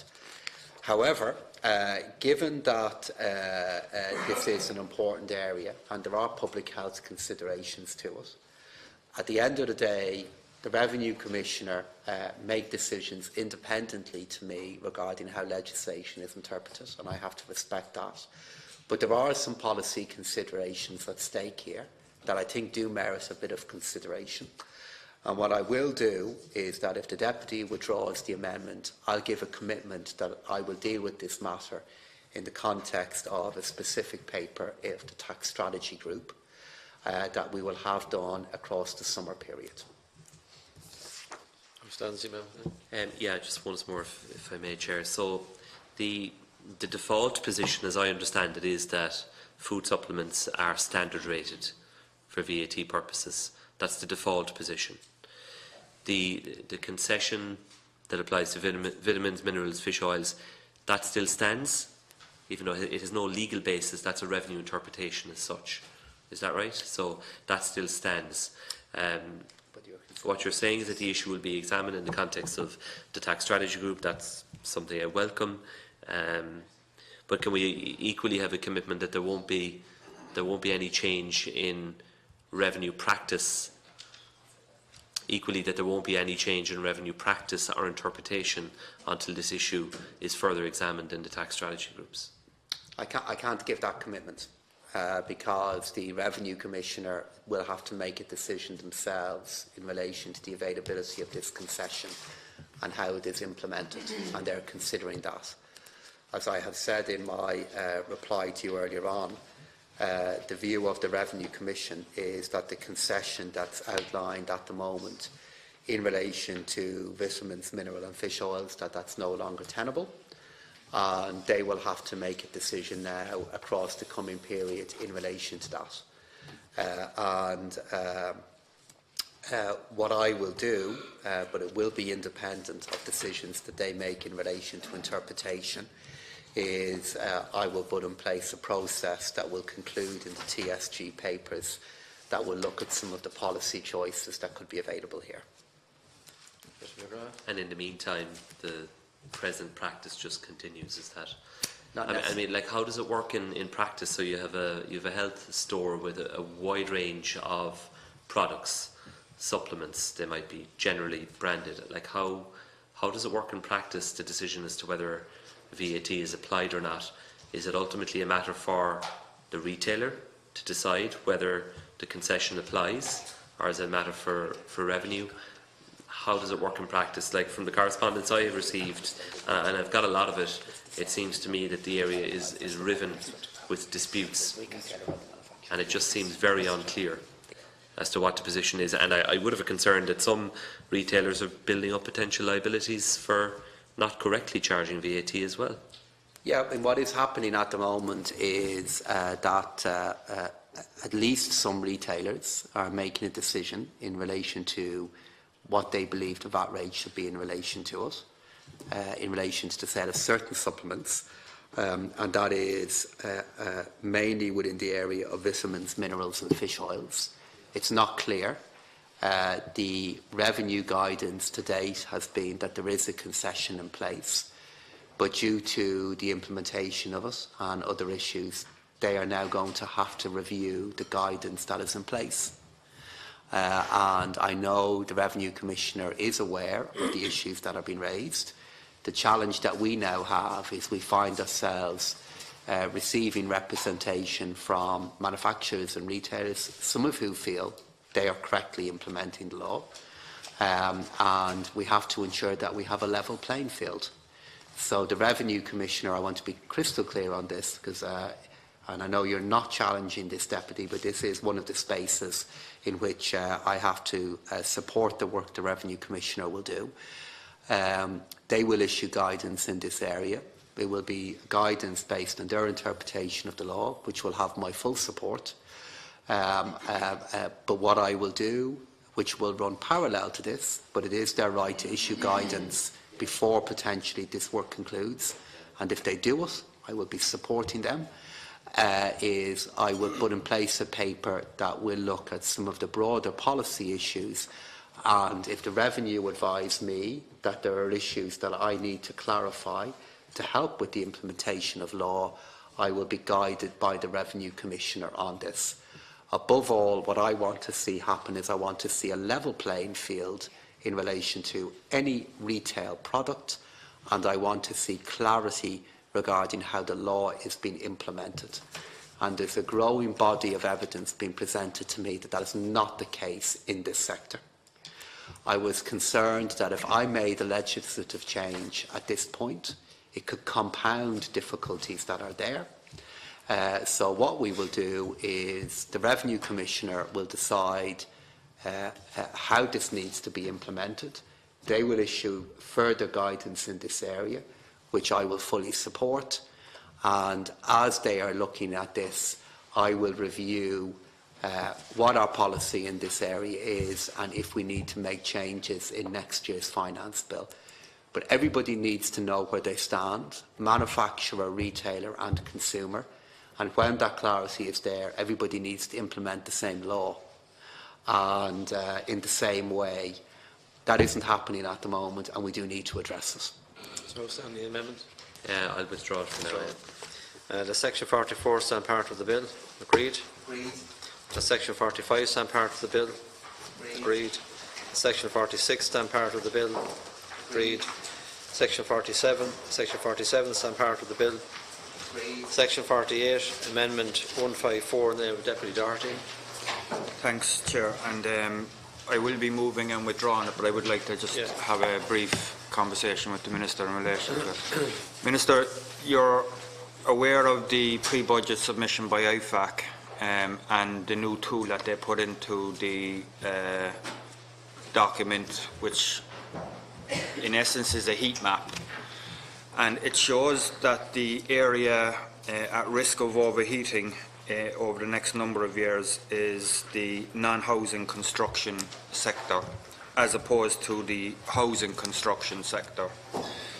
So what I wanted to have a brief conversation with you about is what are the risks in terms of the non-housing sector. IFAC are very clear in saying that it poses a significant risk to overheating in the economy. How we propose to maybe dampen down that risk, particularly given that we have a housing crisis and we have a housing shortage, and there is no risk, according to the IFAC heat map, to overheating in the economy in terms of housing construction.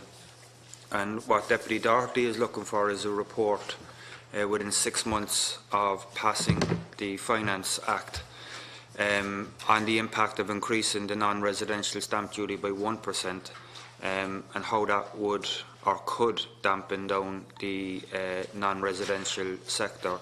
And not only that, but I think we would both agree that capacity in terms of labour shortages, in terms of house building, I mean, even if you put all the money in the world tomorrow to house building, there is only so many houses that can be built in terms of labour available.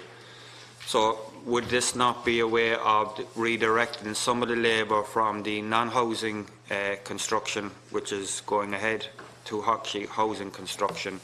And just to get some brief comments from yourself in relation to that, Minister. Thank you, Deputy.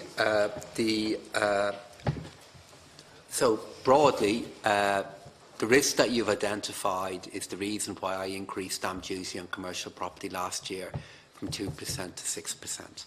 That I did believe there was a risk of overheating in the sector, and in particular I believed that we were facing an issue where economic resources and human capital, that from the point of view of the government we would rather be deployed in supplying homes, was being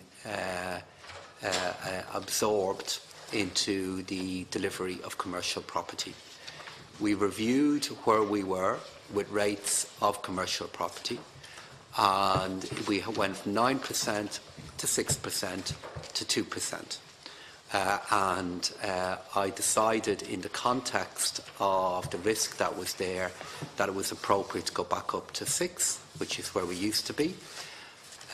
What that has meant is we have delivered a very significant increase in the yield that we have on stamp duty and commercial property. We are behind target versus the figures that we had. My expectation is that we will do we will catch up on that target in the remaining months of the year, but at this point it is likely that we will miss it. By how much will become evident, obviously, as we move into the end of the year. But what we do need is the way the tax happens is it tends to be influenced by a small number of really, really high value transactions. So as we move through the year, we think it's very likely that we will increase beyond where we are, but not come in exactly at where we forecasted. So given that I made such a significant change last year, I decided that to change it again this year, given where we were with yield, wouldn't be the appropriate stance to take.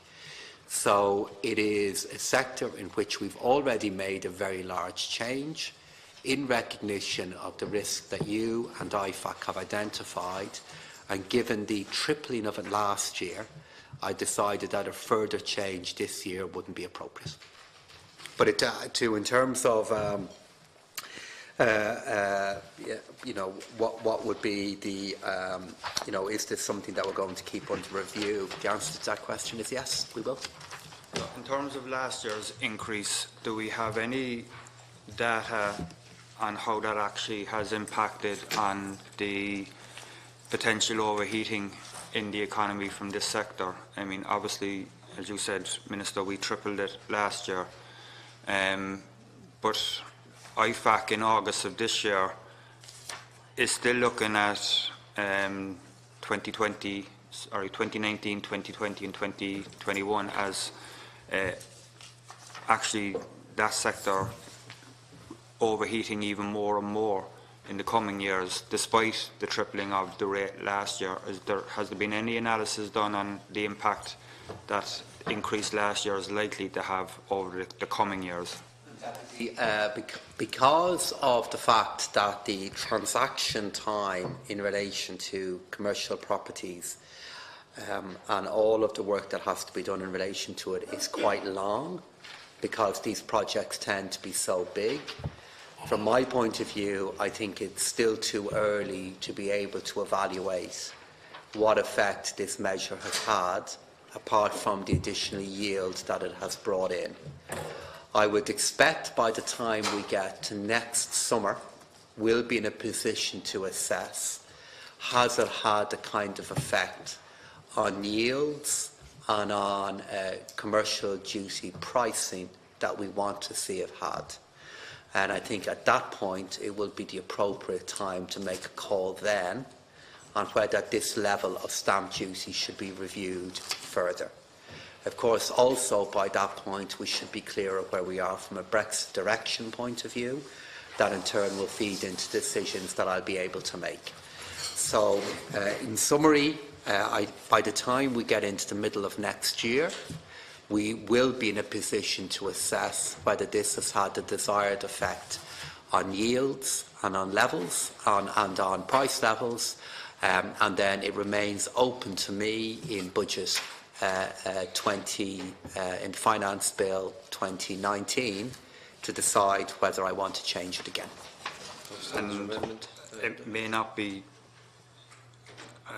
an issue for your department, but I presume also we will be able to know whether it has had any impact on redirecting labour from non-residential to residential as well around the same time next year. Will that form part of the data? Yes, it will. I am more hopeful that we will see that happen because of indicators that we have in relation to the supply of homes and accommodation and what is happening with planning permission. So I'm hopeful that we will see that change happen, but all of these indicators will be a lot clearer to us in advance of next year's budget.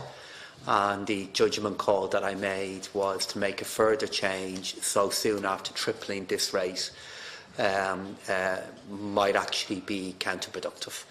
But I am open to changing this again. It was at 9, it was higher than it is now. And I think the sector should be aware that this is a decision that I'm open to, that I will be reviewing next year. So the amendment is withdrawn? Yeah, moved and withdrawn. And then Amendment 155? Moved and withdrawn. Withdrawn. So Section 48 and Section 48 stand part of the bill. Agreed. Does Section 49 stand part of the bill? Agreed. Agreed. Does Section 50 stand part of the bill? Agreed. Does Section 51 stand part of the bill? Agreed. Not agreed. That's the note I have. So, do you want to comment on it, Deputy?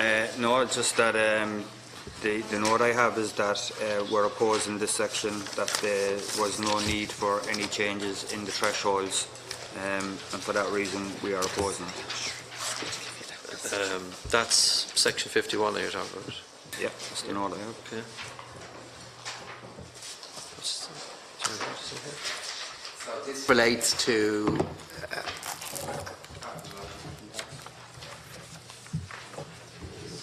Relates to capital acquisition tax, is the note that I have. We'll put the question in. The question is that 51 stand part of the bill. Those in favour say Tá. Tá. Those against say Neil. Neil. That question is carried. Section 52 then, Deputy McGrath. Yeah, thanks, Chair. Minister, something you may be able to clarify quite quickly. It was an issue raised with me by a tax practitioner, and it relates to the application of agricultural relief in the context of Brexit. So, under the definition of agricultural property, it relates to agricultural land, pasture, woodland, situated in a member state. So the question that has arisen is in the context of Brexit, when the UK leaves the European Union, what is the status of land in Northern Ireland then in the context of agricultural relief in this jurisdiction? Deputy, I want to first set out the current position in relation to the capital acquisitions tax, agricultural relief.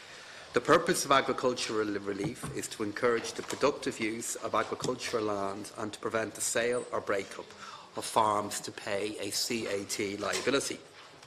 Agricultural relief operates by allowing the value of agricultural assets received to be reduced by 90% of its value for the calculation of the CAT liability. This is a key relief in ensuring the intergenerational transfer of farm assets and plays an important role in farm succession planning. In order to qualify for the relief, certain conditions must be met. The first condition is that following the inheritance or gift, at least 80% of the property owned by the farmer consists of agricultural property. A second condition, known as the active farmer test, is in place to ensure that the farmland will continue to be actively farmed following the inheritance or gift. Agricultural land owned by the farmer and located either inside or outside the state can be used to determine the qualification for this relief. Equally, the agricultural land which is inherited or gifted to the farmer on which CAT is relieved can be inside or outside the state in any part of the European Union. I want to reassure the Deputy that the possible impact of Brexit on this specific relief is something which I and my officials are fully aware of. An agricultural relief for CAT has been in place since CAT was first introduced, and I am conscious of the importance of this relief to the farming community. However, the Deputy will appreciate that Brexit negotiations are still ongoing and there are a wide array of issues that we are going to have to deal with. A very wide array of issues, in particular in our tax code. So at this point, it would be inappropriate and premature for me to comment on the future of this relief until a clearer picture emerges from the Brexit negotiations. And I hope deputies will appreciate that there is sensitivity in relation to our elements of our tax code that prevent me from giving a further commitment on this point now.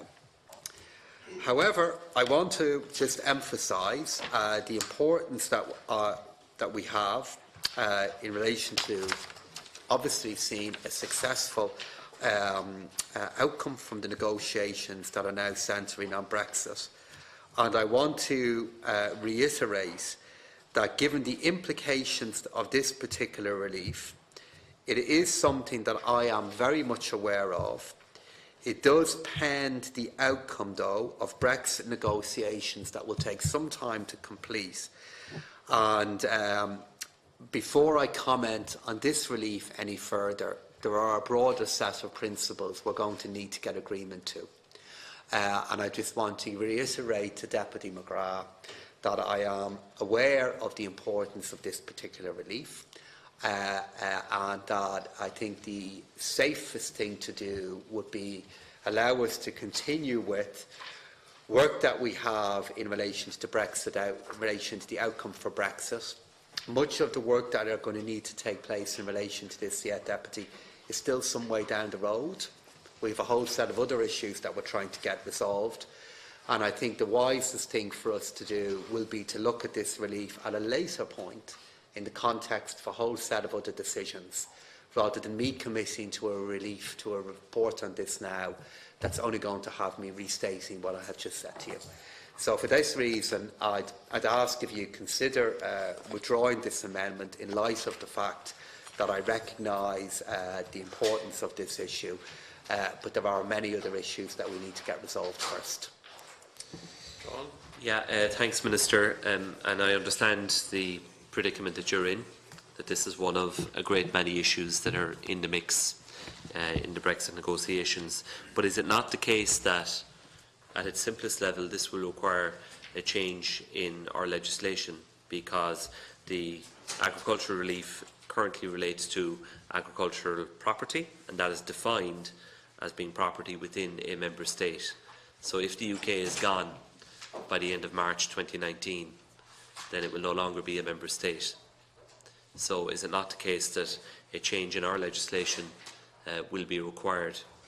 And given that that timeline is very short, it's only a number of months away, you could have a situation where a small number of individual cases could arise in the first half of next year. That is the reality. So I acknowledge that you recognise the importance of the relief, but there is a degree of uncertainty on this, as there is on so many other issues in the wider context of Brexit, which I understand. But the legislation that currently underpins this vital relief provides for the application of it to property within a member state.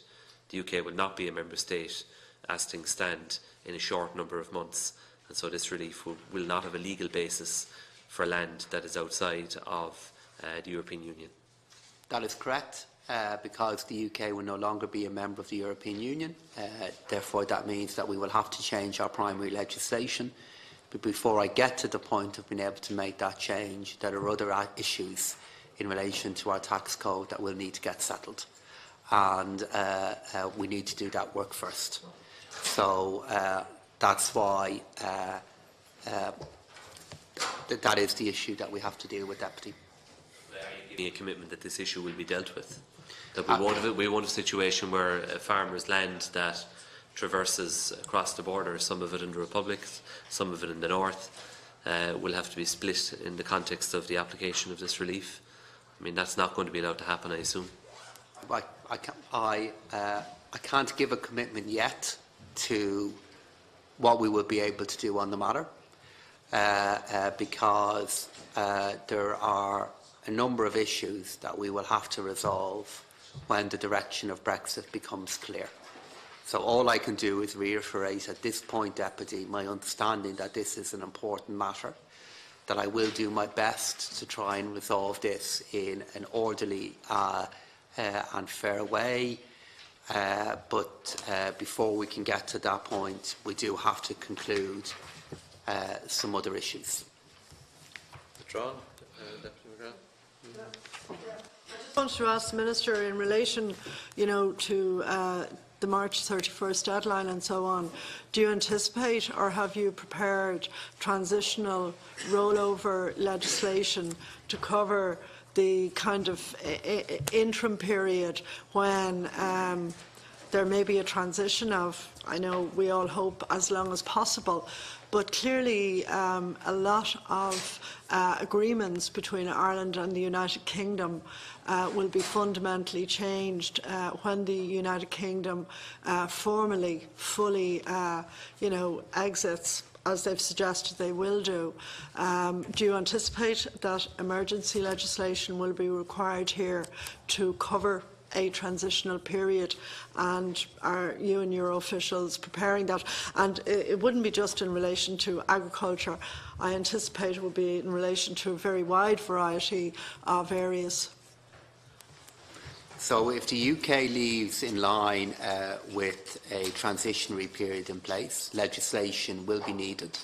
But the importance of having a transitionary period is it will mean the legislation will not be emergency legislation, because clearly the great benefit of having a transitionary period is it will give us the time that is needed, that the UK will need, not just us, to settle a vast array of different issues.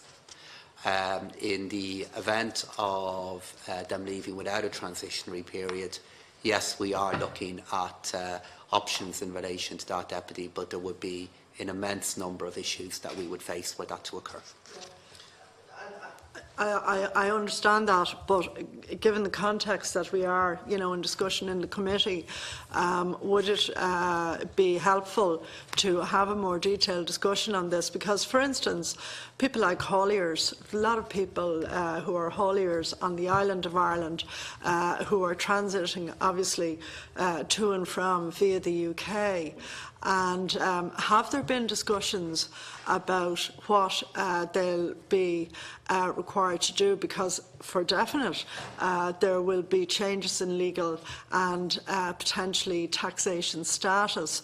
And obviously, a lot of people, they're trying to make a living.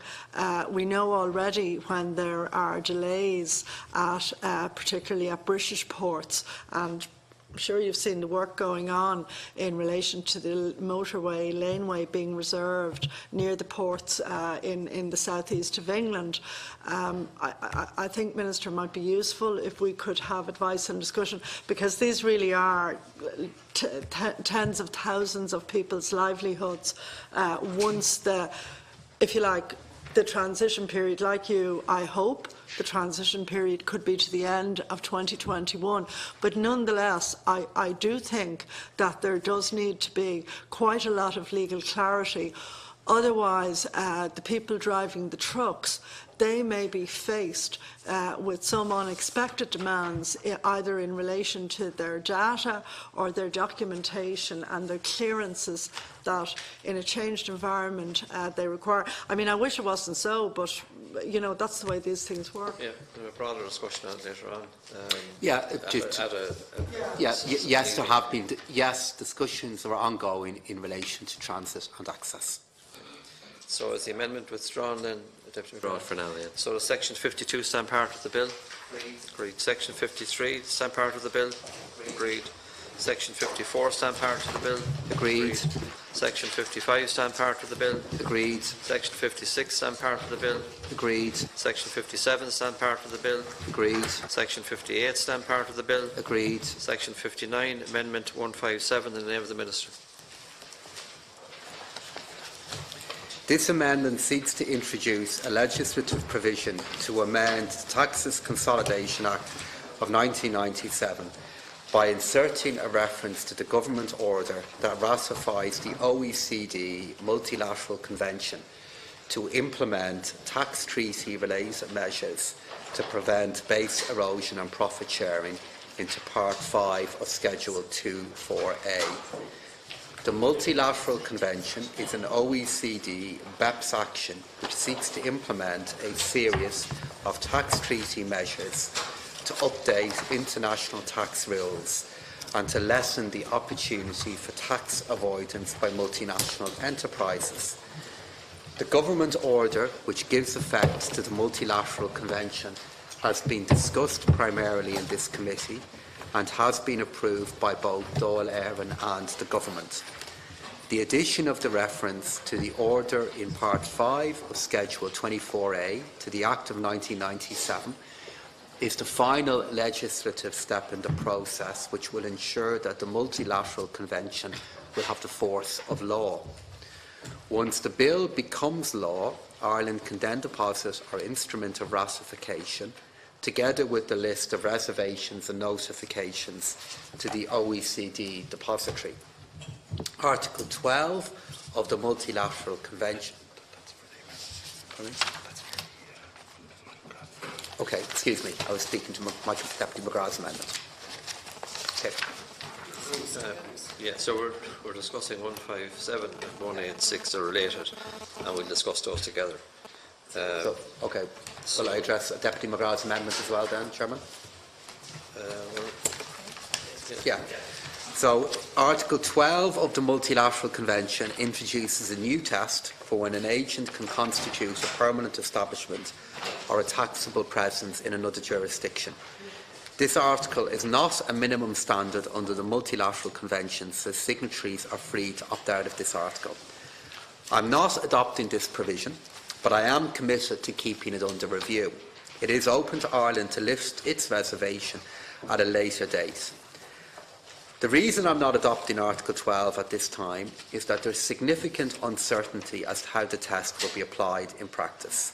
Similar to Ireland, the majority of signatories to the Multilateral Convention, including Ireland's major trading partners such as the UK, Germany, Canada, Italy, Sweden and many others, are choosing not to adopt this article due to continuing uncertainty.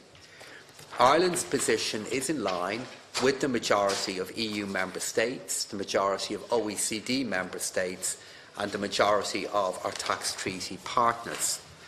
I'll keep it under review, I'll get a clearer sense of how it's been applied, and it is open to us to include this article in treaties bilaterally on a case-by-case basis, should a treaty partner seek to do so and should there be a sufficiently strong case for both partners. On the basis that Ireland will deposit our notification and reservations with the OECD on January 19, a report delivered in the timeframe suggested in the amendment would not illustrate any sufficient developments in this space. I will, however, as the position in relation to Article 12 develops, have officials include further analysis on this as part of the TSG papers for next year's. Accordingly, on that basis, I wouldn't accept the amendment. Yeah, I'm satisfied with that. I'll withdraw. That's withdrawing 186. So, Deputy Burton, did you indicate that you? What I just wanted to ask the Minister was, in relation to his own approach to BAPS and in relation to the current situation with the Commission and investigations and inquiries into Irish compliance, would the Minister, in the context of this discussion, just care to share with us any additional inquiries that may be underway by the Commission in relation to companies operating in or out of Ireland in terms of, I suppose in a way similar to the previous Apple case. My understanding is that the Commission is potentially pursuing a number of inquiries in relation to Ireland, and the BEPS process, of which I've been a very strong supporter for many years now, I mean, to be honest, it seems to have partly reached the end of the road. I think the BEPS process would suit Ireland very well. That's not the approach that a lot of member states are taking, as you well know. So I think from a strategic point of view, I'd just like to know where the Minister stands in relation to Commission inquiries in respect of Irish activities which are tax related, and if the Minister could enlighten us if there are one or more fairly significant and important investigations underway, of which my understanding is that some may possibly be of the same level of significance as the Apple inquiry. And again, all of this, of course, is even more complicated by Brexit. So again, I'd just like if the Minister would enlighten the committee as to where Ireland is at this at the moment. Can I just mention that we are due to suspend at 12:30. We're now at 12:30. So if you want to take this section and conclude it, Minister. Should we consider driving on and getting it done? We're making good progress. Well, that's what the members agree to. Yeah, I don't mind.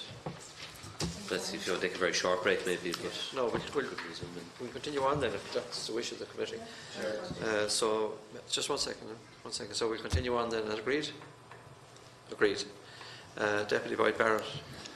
Yeah, just can you elaborate on your reasons for not, I don't really get your reasons for not adopting Article 12. I know Christian Aid, among others, are very unhappy that you're not doing that. I to be honest, I can't remember all of the detail, but broadly speaking, their concerns are that this will disadvantage. This is a measure that would, if adopted, would try and get at some of the disadvantages that developing countries have in relation to profit shifting and base erosion, and that our failure to do that is hurting developing world countries. You know, where taxes that should be booked, profits that should be booked in developing world countries are not being booked because of profit shifting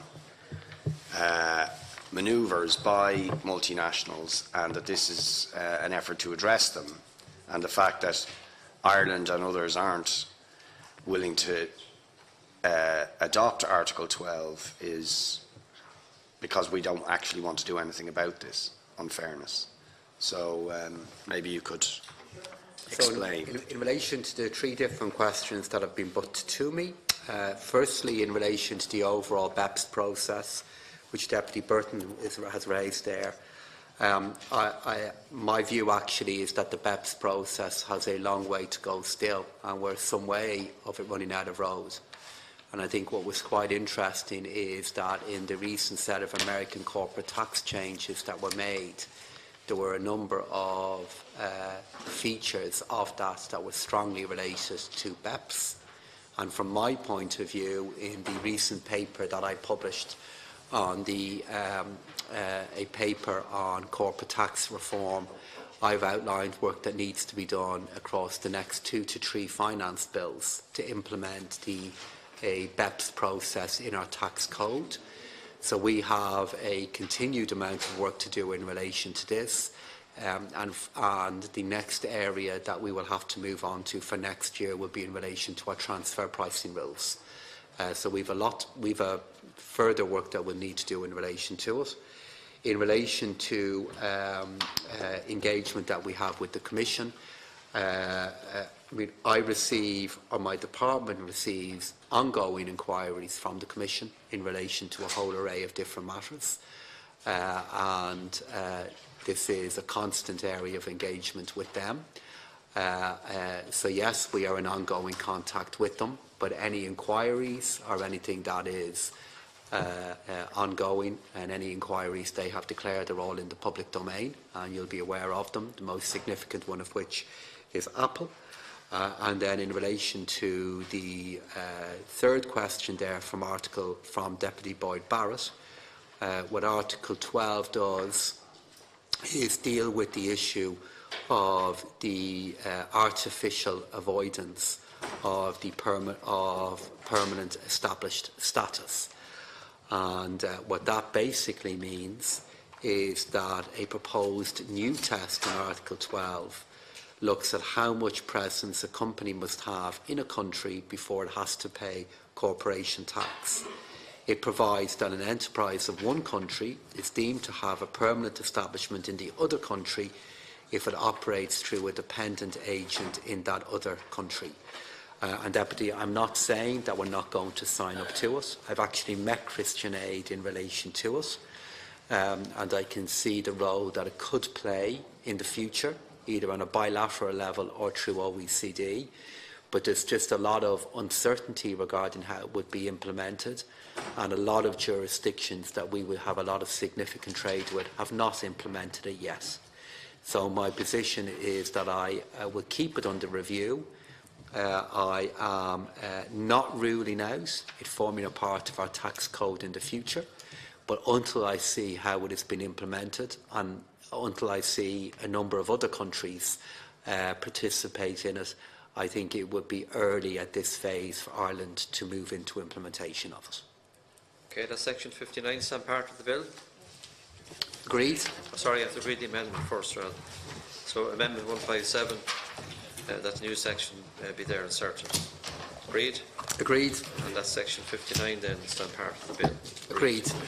Section 60 then, amendment 158 in the name of Deputy Burton. Deputy Burton. Thank you. Minister, in relation to the last amendment, I just do want to acknowledge that I think it was this time last year I raised the issue of you yourself and your officials directly meeting Christian Aid, and I want to acknowledge that those meetings did take place and that Christian Aid were happy to be involved in such discussions. And I do think in this very complex area it is worthwhile talking to organisations like Christian Aid, which are trying to pursue an approach to global tax justice. And obviously that means global tax justice for the developing world as well as global tax justice for a country like Ireland. And I do want to acknowledge that you did that and to thank you for doing that. Just to mention that we're dealing with Amendment 158. In relation, sorry, just 1 second. Sorry, beg your pardon. We're dealing with 158 and 178 are related, so we'll be discussing them together. Okay. In relation to amendment number 158, as you're aware, and I think as you referenced in your most recent ECOFIN meeting press release, the issue of a digital tax has now in principle been adopted by a significant number of European EU members. And in fact, a number of countries are actually moving to adopt this tax. I suppose most surprisingly, at the recent British budget, the Chancellor of the British Exchequer himself, and I'm sure you and possibly the officials were a bit surprised to find that he's moving to a digital tax proposal of around 2 to 3%, presumably with rebates in relation to tax paid in the United Kingdom. And I think that move by Britain is indicative of where the digital tax proposals now stand. It's genuinely difficult for a lot of countries, and will be even more difficult in the future, to be able, in fact, to secure additional tax flows and revenues from the very big IT multinationals and social media multinationals who are immensely rich, who generate vast revenues, which all of us use in our daily lives, and where, in fact, there is no global agreed approach to how they should contribute their fair share of taxation in terms of the different countries in which they sell their products. Now, it's a real problem for national exchequers if, in fact, you have vast economic activity which effectively contributes no taxation. In many ways, Ireland as a country was an early starter in relation to the development of both employment and industry in this sector, and as a consequence we have significant numbers of people employed in the sector and very valuable economic activity on which tax is paid in this country. However, as we move increasingly to automation and robots in the sector, I think we all have to look at how we generate tax flows for national revenues from this vast area of economic activities. So this proposal is very, very simple. It's to ask you to report to us within a short period after the bill to indicate how a digital tax might operate, the likely tax rate, and whether the tax paid can be offset against tax liabilities. I've chosen those 3 points because in terms of the French proposals, and by the way, Minister, the French made you a very good offer not too long ago and asked for your cooperation on this. But the 3 key points, similar is true in relation to Italy. It is also happening in terms of Austria. The Germans are actively examining this, and the Spanish have indicated, and possibly the Portuguese, that they're following in the same vein. So in terms of our future in the European Union, particularly post-Brexit, I think it behoves us to be as informed as possible about this form of taxation that's coming down the line. We can decide to stick our heads in the sand and pretend it's not going to happen. However, I think it's already underway, and this is simply asking you to publish a report that will be made available to the committee and to the public in general about how this tax might operate. Essentially, it may end up being, in effect, a form of sales tax with abatement for taxes paid in the country. I don't know whether I'm sure your officials have attended discussions on this, whether or not it will be abated by other taxes paid by the entities in the particular countries, for instance, employment taxes, possibly other contributions like PRSI and employment and social insurance levies, but also corporation tax that may or may not have been paid. Now, I noticed that the British Chancellor, in his statement about this commencing, I understand, in 2020 as a fact, and penciling in a couple of billion on an annual basis to the British Exchequer. I think it's time that we had a serious examination of this, and the amendment is very simple. It's just asking for your cooperation in having a review of where these proposals are at, so that we can all examine them and see how the Dáil might like to proceed in this respect. Deputy O'Brien. Yeah, it's very similar to Deputy Burton. We're also looking for a report, Minister, just on how proposals could be brought forward in relation to this tax, very similar to the amendment which we will be supporting for Deputy Burton as well. Deputy Boyd Barrett. Yeah, Minister, I think as an absolute minimum we need this report. The profits being generated and the revenues being generated by these IT companies are absolutely staggering, and they're not properly being taxed. These companies are leading the charge on aggressive tax avoidance, and we have to find a way for them to pay their fair share. I note in your comments on all of this, I think you might have said yesterday, indeed, that you were concerned that if there were less profits made because of an imposition of a digital tax on sales that may, for example, happen elsewhere in Europe, that it would mean less profits declared here and less tax revenue. I think you made comments along those lines yesterday. So there may be some discussion about what type of digital tax and how it would be fair and not overly disadvantage a country like Ireland. But the general principle that these people should be taxed to a far greater degree than they currently are, to me, is just a no-brainer. It has to happen. It's going to happen, and it's right that it should happen. So I do think we need to, at the very least, start to have a detailed debate about it. And so these amendments and the proposal for a report, I think, are entirely appropriate. Minister. Thank you. Well, just in terms of the amendment itself, the reason I'm not accepting it, but I am open to look at how I can provide further information if deputies so require, is because of how much work we've already done with the Oireachtas on this issue. So when this issue first developed, my department, as I'm required to do, set over a comprehensive set of Oireachtas scrutiny notes to the House. And subsequent to this, officials from my own department and the Revenue Commissioner have appeared in front of this committee to outline how the digital sales tax would operate. And we've already submitted a report to the committee on this issue. So what this report, what the committee is asking me to do, we've already done.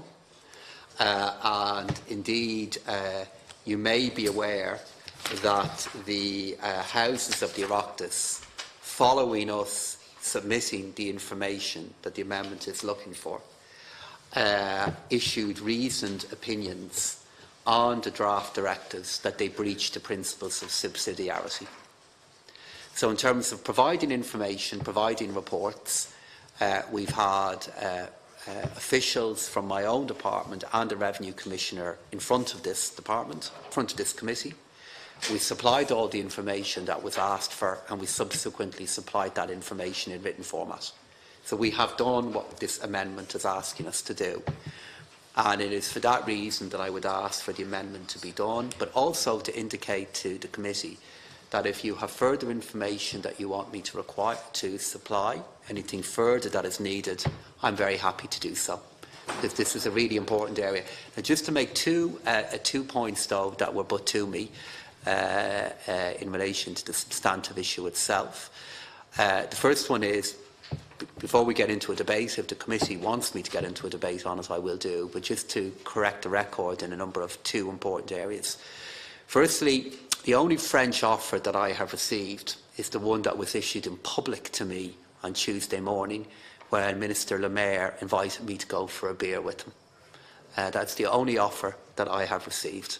And let's be very clear about this, because there has been a lot of speculation in relation to this, and I just want the House to be assured of that. The second one is what Deputy Burton just said there, which is that this is a measure that would raise many billions of euro, a billion, I think you used the phrase billions for the UK. The measure that the amount of revenue that the UK government have put against this for 2020 is £400 million, not billions. Just to put that in context, £400 million, if that was, would be roughly equivalent, to the sake of argument, between 30 and 40 million pounds for us, obviously converted into euro. So I think it's very important that we're clear on the scale of revenue that the UK government are looking to raise because due to this measure, and to acknowledge that the taxing landscape in relation to digital companies is going to change. I expect that will happen. The question is, what is the safest way in which that will happen? That's the question. And from my point of view, and from the point of view of us as an open, small economy, when we have seen major change like this happen in the past, it has happened through the OECD. And this has happened in terms of the BEPS process for other major corporate tax changes that have happened. And it is my strong view that if this was to happen, with Europe making changes in isolation of a global consensus on the issue, there is the potential for trade consequences for this, and there's also the potential for international tax cooperation in this area to be affected. If either of those two scenarios happen, this poses very significant challenges for Ireland. So I believe change will happen, and I believe as part of that change happening that there could be various consequences for Ireland, and I believe the safest way in which this can happen is the way it's happened in the past, which is through the OECD. The committee may be aware that the OECD have now indicated that they will be publishing a report on this earlier, sooner than they had originally indicated, and there's already intense work going on in this area as we speak. And I think in particular, Deputy Burton, you'll be aware, if you look at all of the issues that were navigated via the OECD, that this offers the best vehicle within which we look to see change happen in this area. So I believe change will happen. I believe the safest way through which that change can happen is through the OECD.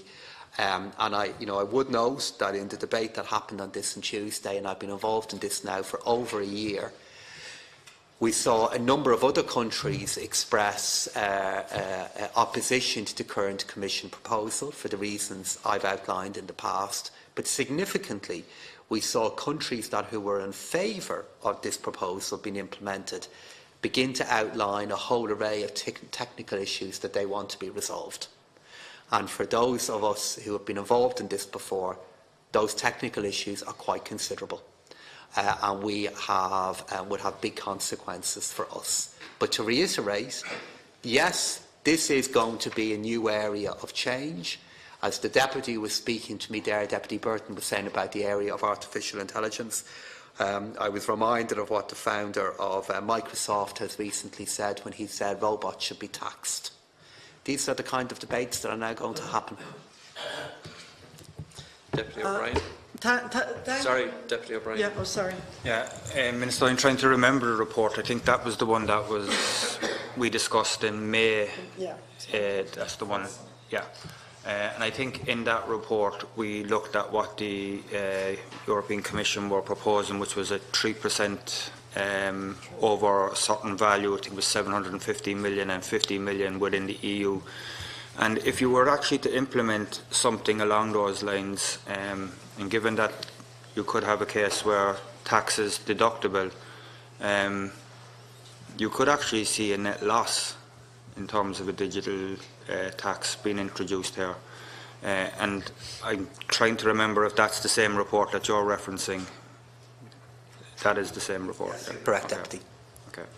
Yeah. And I just think that, yes, there is a lot of discussion has taken place within this committee and within the Chamber in relation to this, but I don't think that, you know, goes then to say that we shouldn't actually have a further detailed report on, because there are a number of proposals in terms of how you could actually implement it. Is it done on the service users in a particular country, or is it done on the IP which is onshored? And I think some countries are at this stage taking different approaches on how they could possibly introduce a digital tax. But we don't seem to have any indication of how we would proceed in relation to one. Deputy Barrett. Sorry, no, I didn't. Okay. No, I wasn't indicated. Deputy Burton. Yeah. I think, first of all, that's a fairly extensive commentary, one of the first that the Minister has made on this area. So if that alone, I think it's useful, Minister, that you've begun to open a conversation about this. There is a need for a fresh report, Minister, because in the period between the time that the previous report to which you referred was issued and now, there's been a huge change in the landscape and a huge change in attitudes. Yes, you're right that certain countries have identified difficulties for them, like Sweden, in relation to their gaming industry and so on. That's true. I completely accept that. But actually, I think it would be really helpful to the work of the committee if we were to get an updated report. As you said yourself, your officials have all the data. They've been involved in all the discussions and the conferences, and I see no good reason as why the information that they have certainly collected and are aware of, and which hasn't been the subject of very detailed commentary in the Irish media, but which has huge implications for this country, why we shouldn't actually be given a report on it. I think it's a completely reasonable approach, and I think that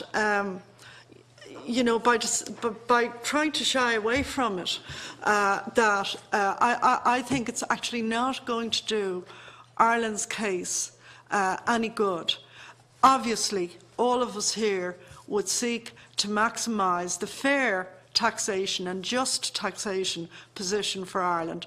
That goes without saying. Other European countries have historic advantages that we don't have in relation to taxation issues. And what we're looking for is fairness and tax justice on this. So I have to ask you, Minister, why now you're refusing what is a completely reasonable standard request by any parliament anywhere in Europe for a report on an area of taxation that we all know, and you yourself have acknowledged, is changing. I'm glad that you gave the example of the UK, because in terms of Chancellor Hammond's report, he actually indicated that within a number of years, for an economy which is significantly bigger than the Irish economy, he was looking for a net tax take, although that was slightly ambiguous in what he said, of about £1.5 billion to £2 billion, which, as you've said, is not enormous in the context of the size of the UK economy, and applied to Ireland and its relative size to the UK economy could be a lot less. I agree with you.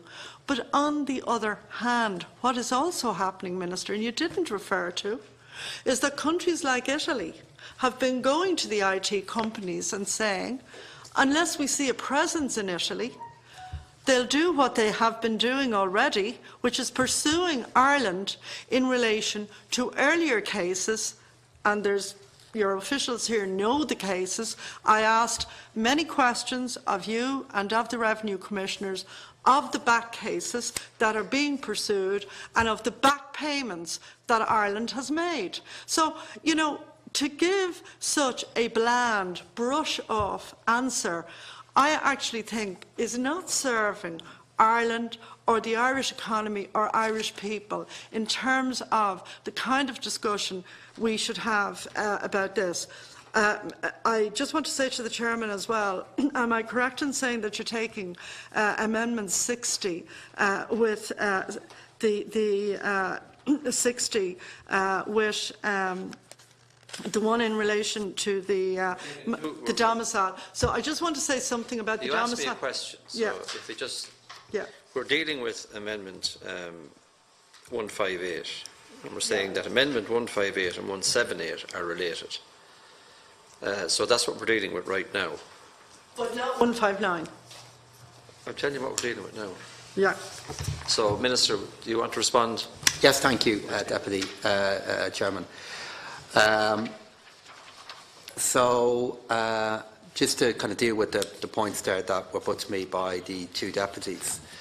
Firstly, in relation to what Deputy O'Brien has said, yes, this has been the subject of debate already within the Oireachtas, and my officials were in front of the committee, and yes, this is the report that we produced before the summer.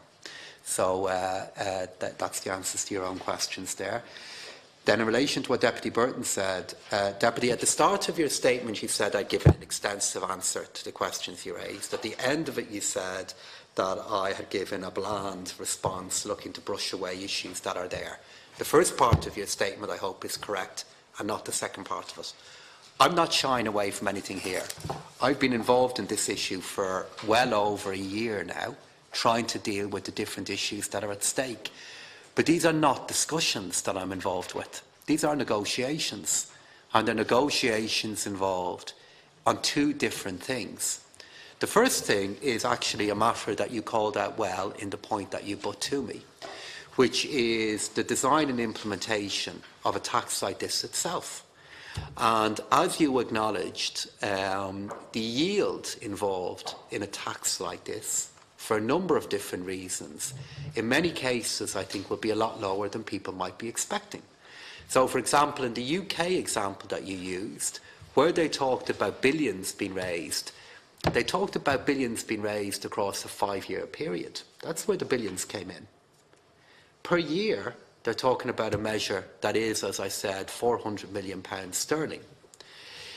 It is entirely possible that if this tax was to be implemented in the way it's currently being proposed, that for some jurisdictions such as us, it could represent a loss. But for other jurisdictions, the compliance that would be involved in implementing it, and some of the things that would need to be done, again would mean that the revenue that would be brought in would be lower than expected. But the revenue that would then be brought in, once the compliance costs are baked into it, again would mean that the return that the Exchequer in other countries would get would be a lot lower than people expected. And I think, for example, the journey that the previous Chancellor of the Exchequer in the UK, George Osborne, went down in relation to the Google tax was an example of this. The so-called Google tax, I think that's what he referred to it as, where the yield that came in was a lot lower than had been anticipated at the time.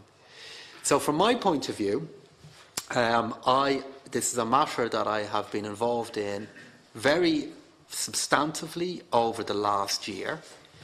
In one area, the actual figures and yields that are involved in it, from our point of view and from the point of view of other countries, will be a lot lower than people might expect.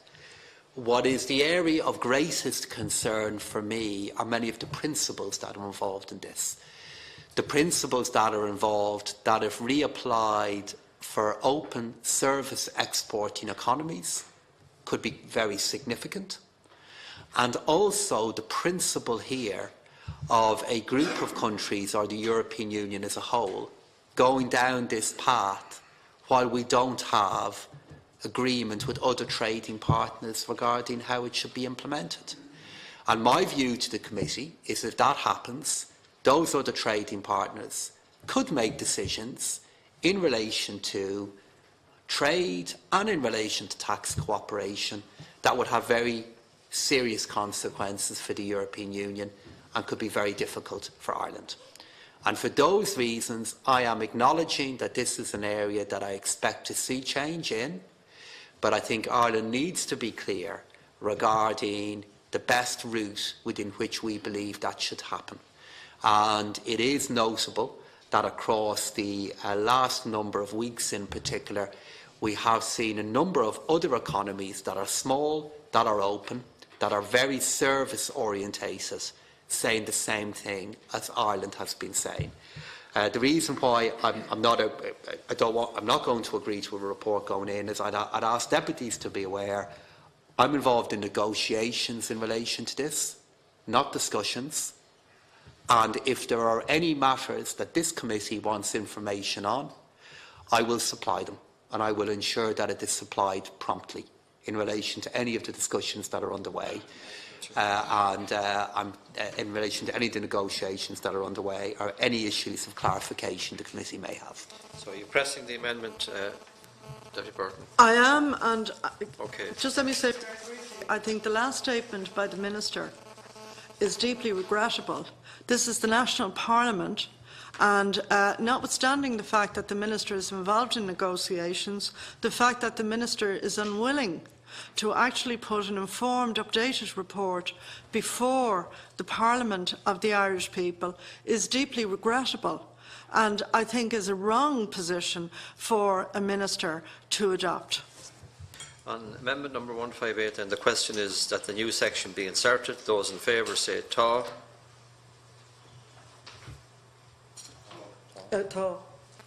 Those against say "níl". Neil? I think the question is lost.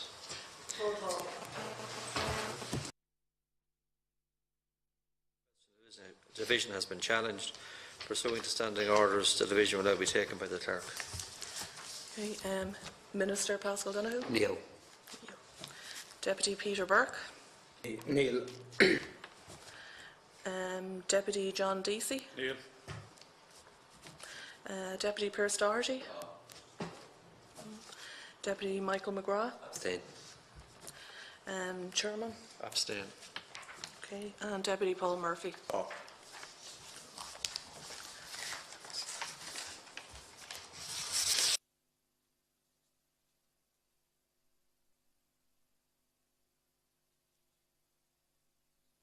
Tá 2, Neil 4. The question is lost.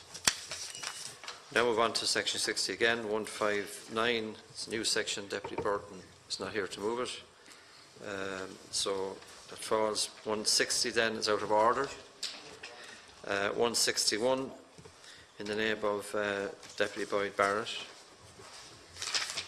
Thanks, Claire. Look, yeah, so I brought this up at second stage, and indeed I've spoken about this quite a few times, as have others. I think I'm sure the Minister is fairly familiar with the concern that's being raised in this amendment about section 1110 tax relief, which I personally would see as a national scandal, that foreign companies who come in here to speculate on Irish property, essentially, who were invited in by your predecessor in 2013. 65 meetings, I think it was, were held by the Minister and officials with Cerebus, Apollo Global Asset Management, Lone Star, Kennedy Wilson, all these guys who came in as bottom feeders to cash in on a distressed property market, and who I think were actively courted by the previous government to do so, and then avail of this tax break, which means that if they maintain their investment for a few years, don't pay tax on rental income or the capital gains. It's really quite extraordinary. I think if people out there really understood what was going on, they would be shocked. But I suppose it's because these kind of like little small items, or apparently small items in finance bills, pass a lot of people by. They don't maybe understand what's going on. But that's why I think it's important to shine a light on it and say that, you know, when you consider how much rents have gone up since these guys would have bought into the Irish property market, when you think about how property prices have gone up, how the value of their investment has absolutely gone through the roof. This is the other side of the coin of the housing and homelessness crisis, that these sorts of entities are making absolutely obscene profits and are going to walk away without paying almost any tax. Something that they boast about when they produce their annual accounts, recording, every year bigger profits than they recorded last year and paying absolutely negligible amounts of tax. It's shameful, to my mind.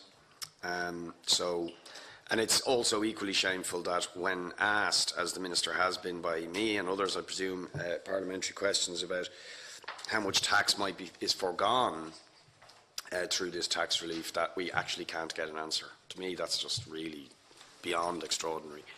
So I think we do need a detailed report on this. We need to know how much tax revenue is being foregone to the benefit of these property speculators that have come into this country to profiteer on the back of this housing crisis. And indeed, I would say, beyond even what's in this amendment, at this stage, given what's happened to the property market and the obviously extraordinary profits that have been made by these people, any government that was interested in fair taxation and generating revenues to maybe put into things like public housing will be looking at how can we increase the tax on these sorts of entities to use those revenues then to put into public housing and other things to address the housing crisis. Minister. Section 110 of the Tax Consolidation Act of 1997 set out a regime for the taxation of special purpose vehicles set up to securitise assets. Securitisation are useful both for banks in freeing up capital to allow them to continue to lend to all taxpayers, and for the productive economy, as it can underpin the supply of capital marketing finance to industries and companies in Ireland, Europe and further afield. We're not unique in having a specific regime for securitisations. The importance of securitisation has been recognised, for example, by the European Commission through their work on the Capital Markets Union, a main objective of which is to build a sustainable securitisation regime across the European Union. Section 110 companies can only hold certain qualifying assets. Real property is not an asset that a qualifying company can hold. However, they can hold loans and other financial assets that derive their value therefrom. Following concerns raised by the Revenue Commissioner and subsequently by deputies of this committee as to the use of Section 110 companies to hold debt secured on Irish property. Finance Act 2016 made changes to the taxation of Section 110 companies to ensure the profits which derive from Irish land and buildings are subject to tax here in Ireland. These changes took effect from the 6th of September last year, 2016. With regard to the specifics of the report proposed by the deputies, I am advised that Revenue do not, and indeed could not, collect the type of information that would be required to calculate the tax that would have been paid had Section 110 not existed. And this is for two reasons. In the first instance, some of the businesses carried on through Section 110 companies simply would not be carried on here or would have been carried on differently. There's no method to take account of how behaviour would have changed had the regime not existed. Second, in the case of activity that would have taken place in Ireland, absent Section 110, the hypothetical alternative tax would depend on exactly what the underlying business was and how it might otherwise have been funded, as a company, a partnership, or an investment fund, for example. Any of these estimates would be highly subjective and couldn't be presented as an accurate assessment of the tax impact of Section 110. I therefore can't accept the Deputy's amendment. However, I can accept that Revenue continues to keep the activities of these Section 110 companies under review. Where they identify misuses of the regime, they'll continue to bring them to the attention of my department, and I'll act to close any gaps identified. Deputy Doherty. Yeah, just quickly, Minister. Minister, I had an amendment to the Finance Bill last year, very similar to Deputy Boyd Barrett's, looking for a report in relation to the operation of Section 110s, and we both acknowledged the complexity in relation to how this would operate and wanting to ensure that it was robust and it was doing what it was intended to do. At the conclusion of that discussion on report stage, you did acknowledge that the Revenue would continue to assess this, as you've just reiterated there, but you said that you yourself wanted further analysis in relation to this, and that when you received the further analysis that you would answer questions on this. My question to you is, did you receive further analysis? Did you get something written from your department in relation to this? And can you share with the committee, even at a later stage, maybe not appropriate to the Finance Bill, but to the Finance Committee, that analysis to ensure us that, or before report stage, that there is no issue here in terms of how some of these companies may be operating? Sure. Deputy Boyd Barrett, do you want to come in? Briefly,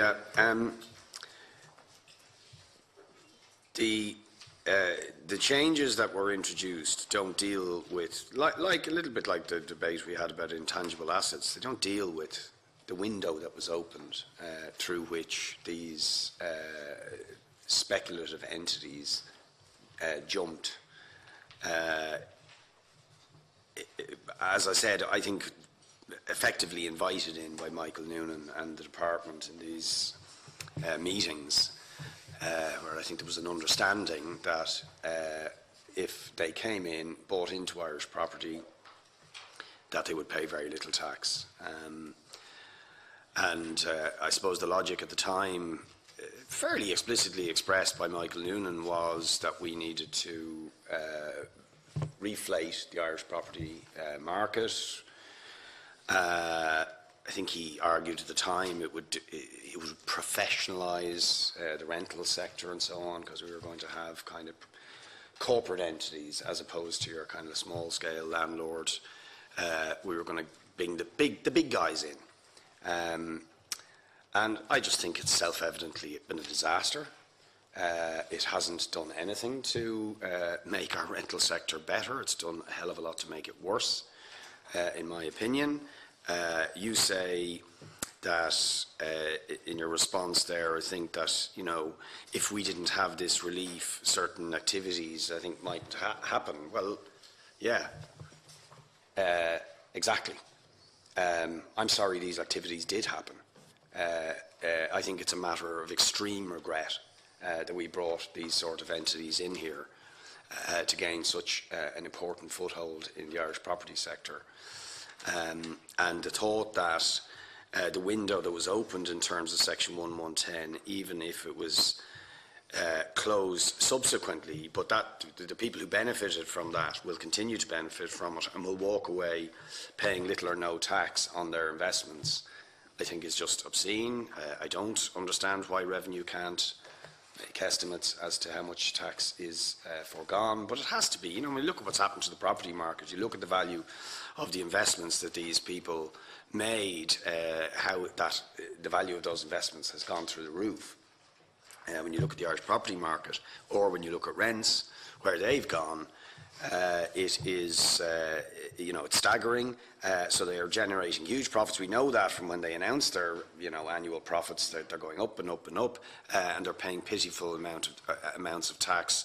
It's a scandal, and I don't really see how it could be justified at any level. And what you didn't answer actually in your response is, you know, even if we could debate about what was done then and why it was done and whether it was a good thing or a bad thing, I think it's self-evident when you look at, you know, where all this has led, that it was a bad thing. It was a completely disastrous mistake that was made by the government then. But, you know, surely now one would say, you know, you wouldn't have to be a tax expert or a financial sort of whiz to say people who have invested in property are making a fortune at the moment. That's obvious, right?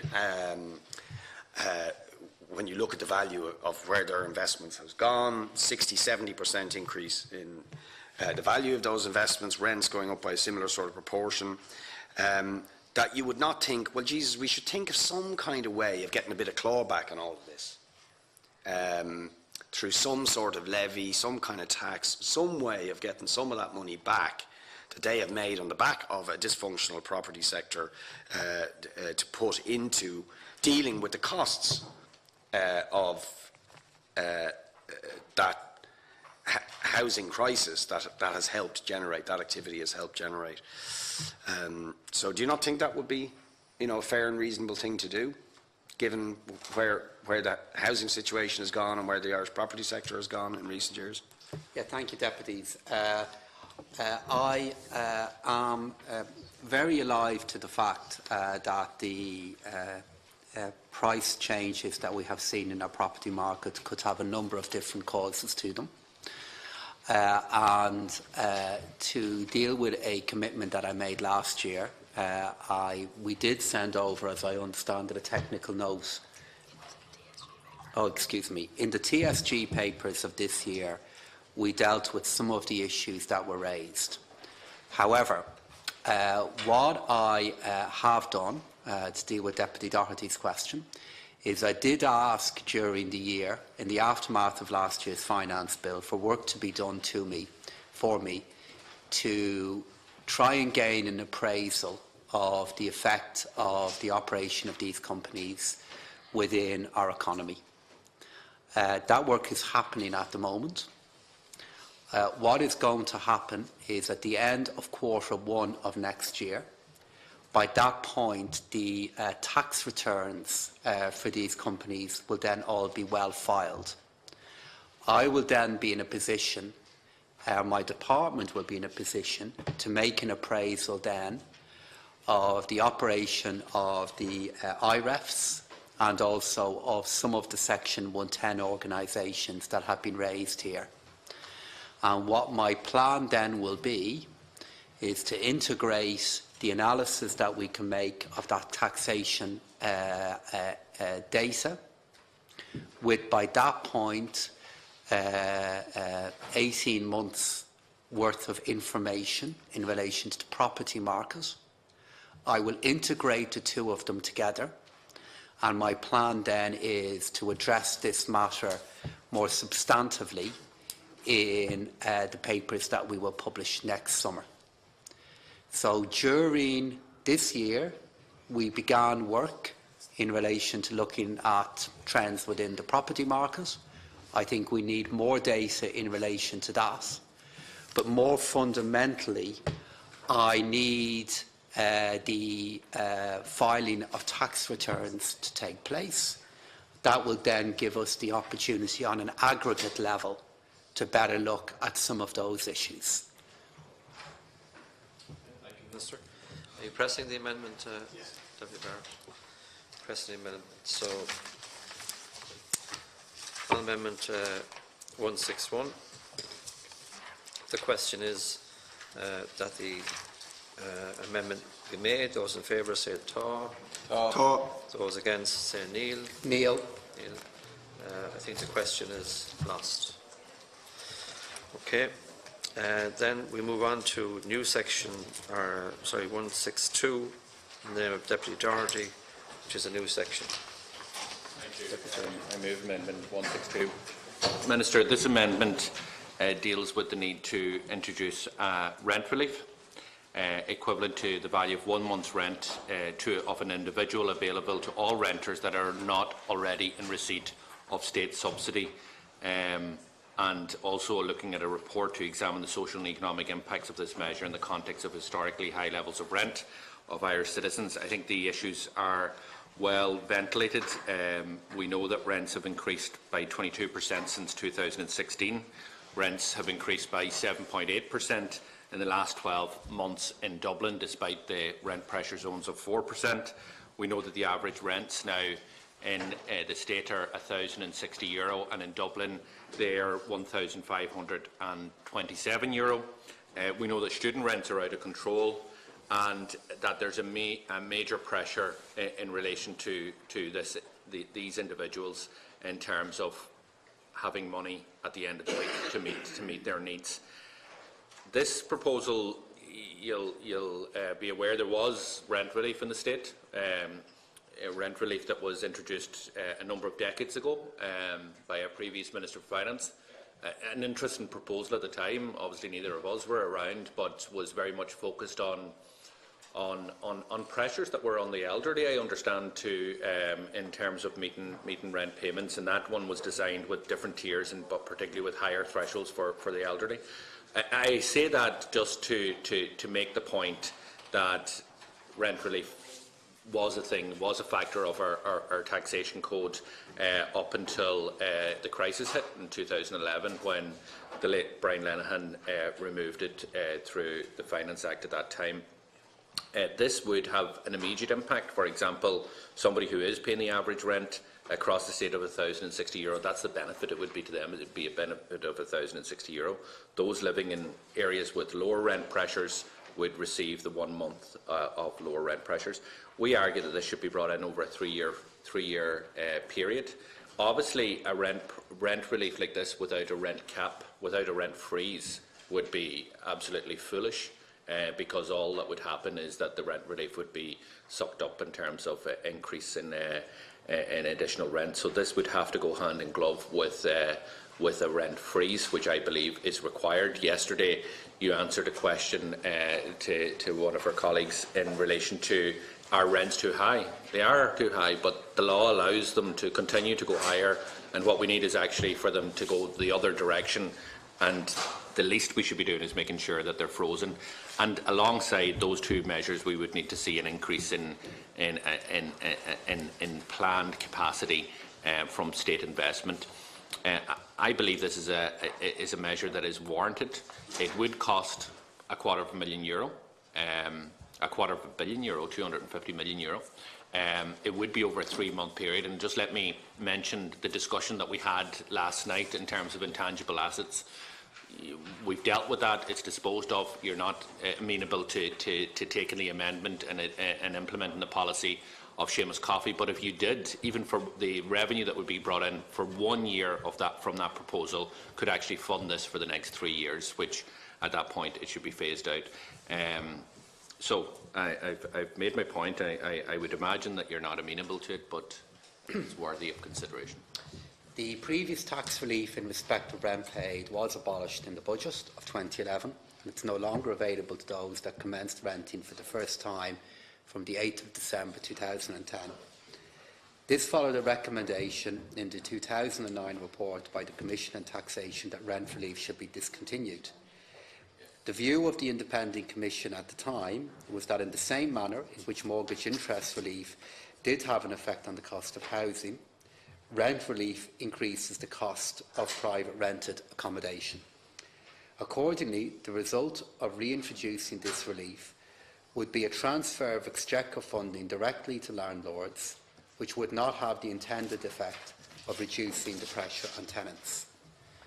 In addition, a tax credit of this kind would be of little benefit to lower income workers, the unemployed and students who mightn't receive the benefit of the relief, as they may not be paying sufficient levels of income tax. Finally, at the time of its abolition, the rental tax relief cost the Exchequer up to €97 million per annum. On certain assumption, it is likely that the annual cost of the Deputy's proposal, if introduced, would even be higher. So, in these circumstances, I don't propose to accept the Deputy's amendment.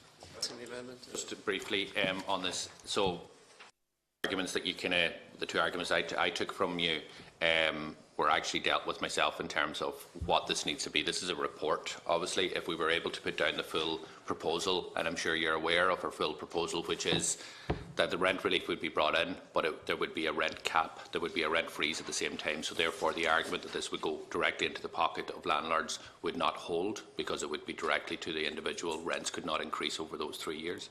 The second thing is that you're right in saying that if it was non-refundable, which it's not, the proposal that we have is that it would be refundable. It would be a refundable tax credit, which means that those on low incomes that don't have a tax liability would be still able to avail of it, and particularly students, as you've identified, is one of the criteria. The issue here, and yes, the cost would be significantly increased based on the PRTB number of tenancies, and based on the average rent, it would be in the region of just short of €250 million. But this is an emergency. There is an emergency there, and this is a time for an emergency actions. As I said, this couldn't sit on its own, a rent relief without a rent freeze, and even with those two things would make no sense unless we ramped up serious capacity within the sector, and that's why we in Sinn Féin argued that €1 billion additional would be invested in social and affordable housing, because after the 3-year period, all you'd be doing is turning it off, and you'd still have the same problem if supply didn't increase in that sector. So I just make those points as a response to yourself, acknowledging that the form of which we have to submit motions doesn't deal with the issue of a rent freeze or the tax refundable nature. That's what a report would actually establish. But really what we're looking for isn't a report. We're looking for the government to take serious action to help the 240,000 renters out there who are finding it difficult to make ends meet. Are you pressing the amendment? I withdraw it. Okay. Look at tabling it again. Okay. Amendment 162 then is withdrawn. Now, because it's 2:18, we have to go, Minister. So we'll suspend our work until 5. Chairman, could I make just a brief statement, which is that, with your agreement, Chair, I just want to advise the committee that in relation to the Special Assignee Relief Programme, I propose to bring forward an amendment to Section 825C of the Taxes Consolidation Act at report stage in relation to the operation of this programme, and I'm going to provide further information to opposition spokespersons today by correspondence a fortnight before report stage. Okay, thank you. So we're suspending the meeting now until 5:30, and the meeting with Mr. Draghi will commence at 3:15.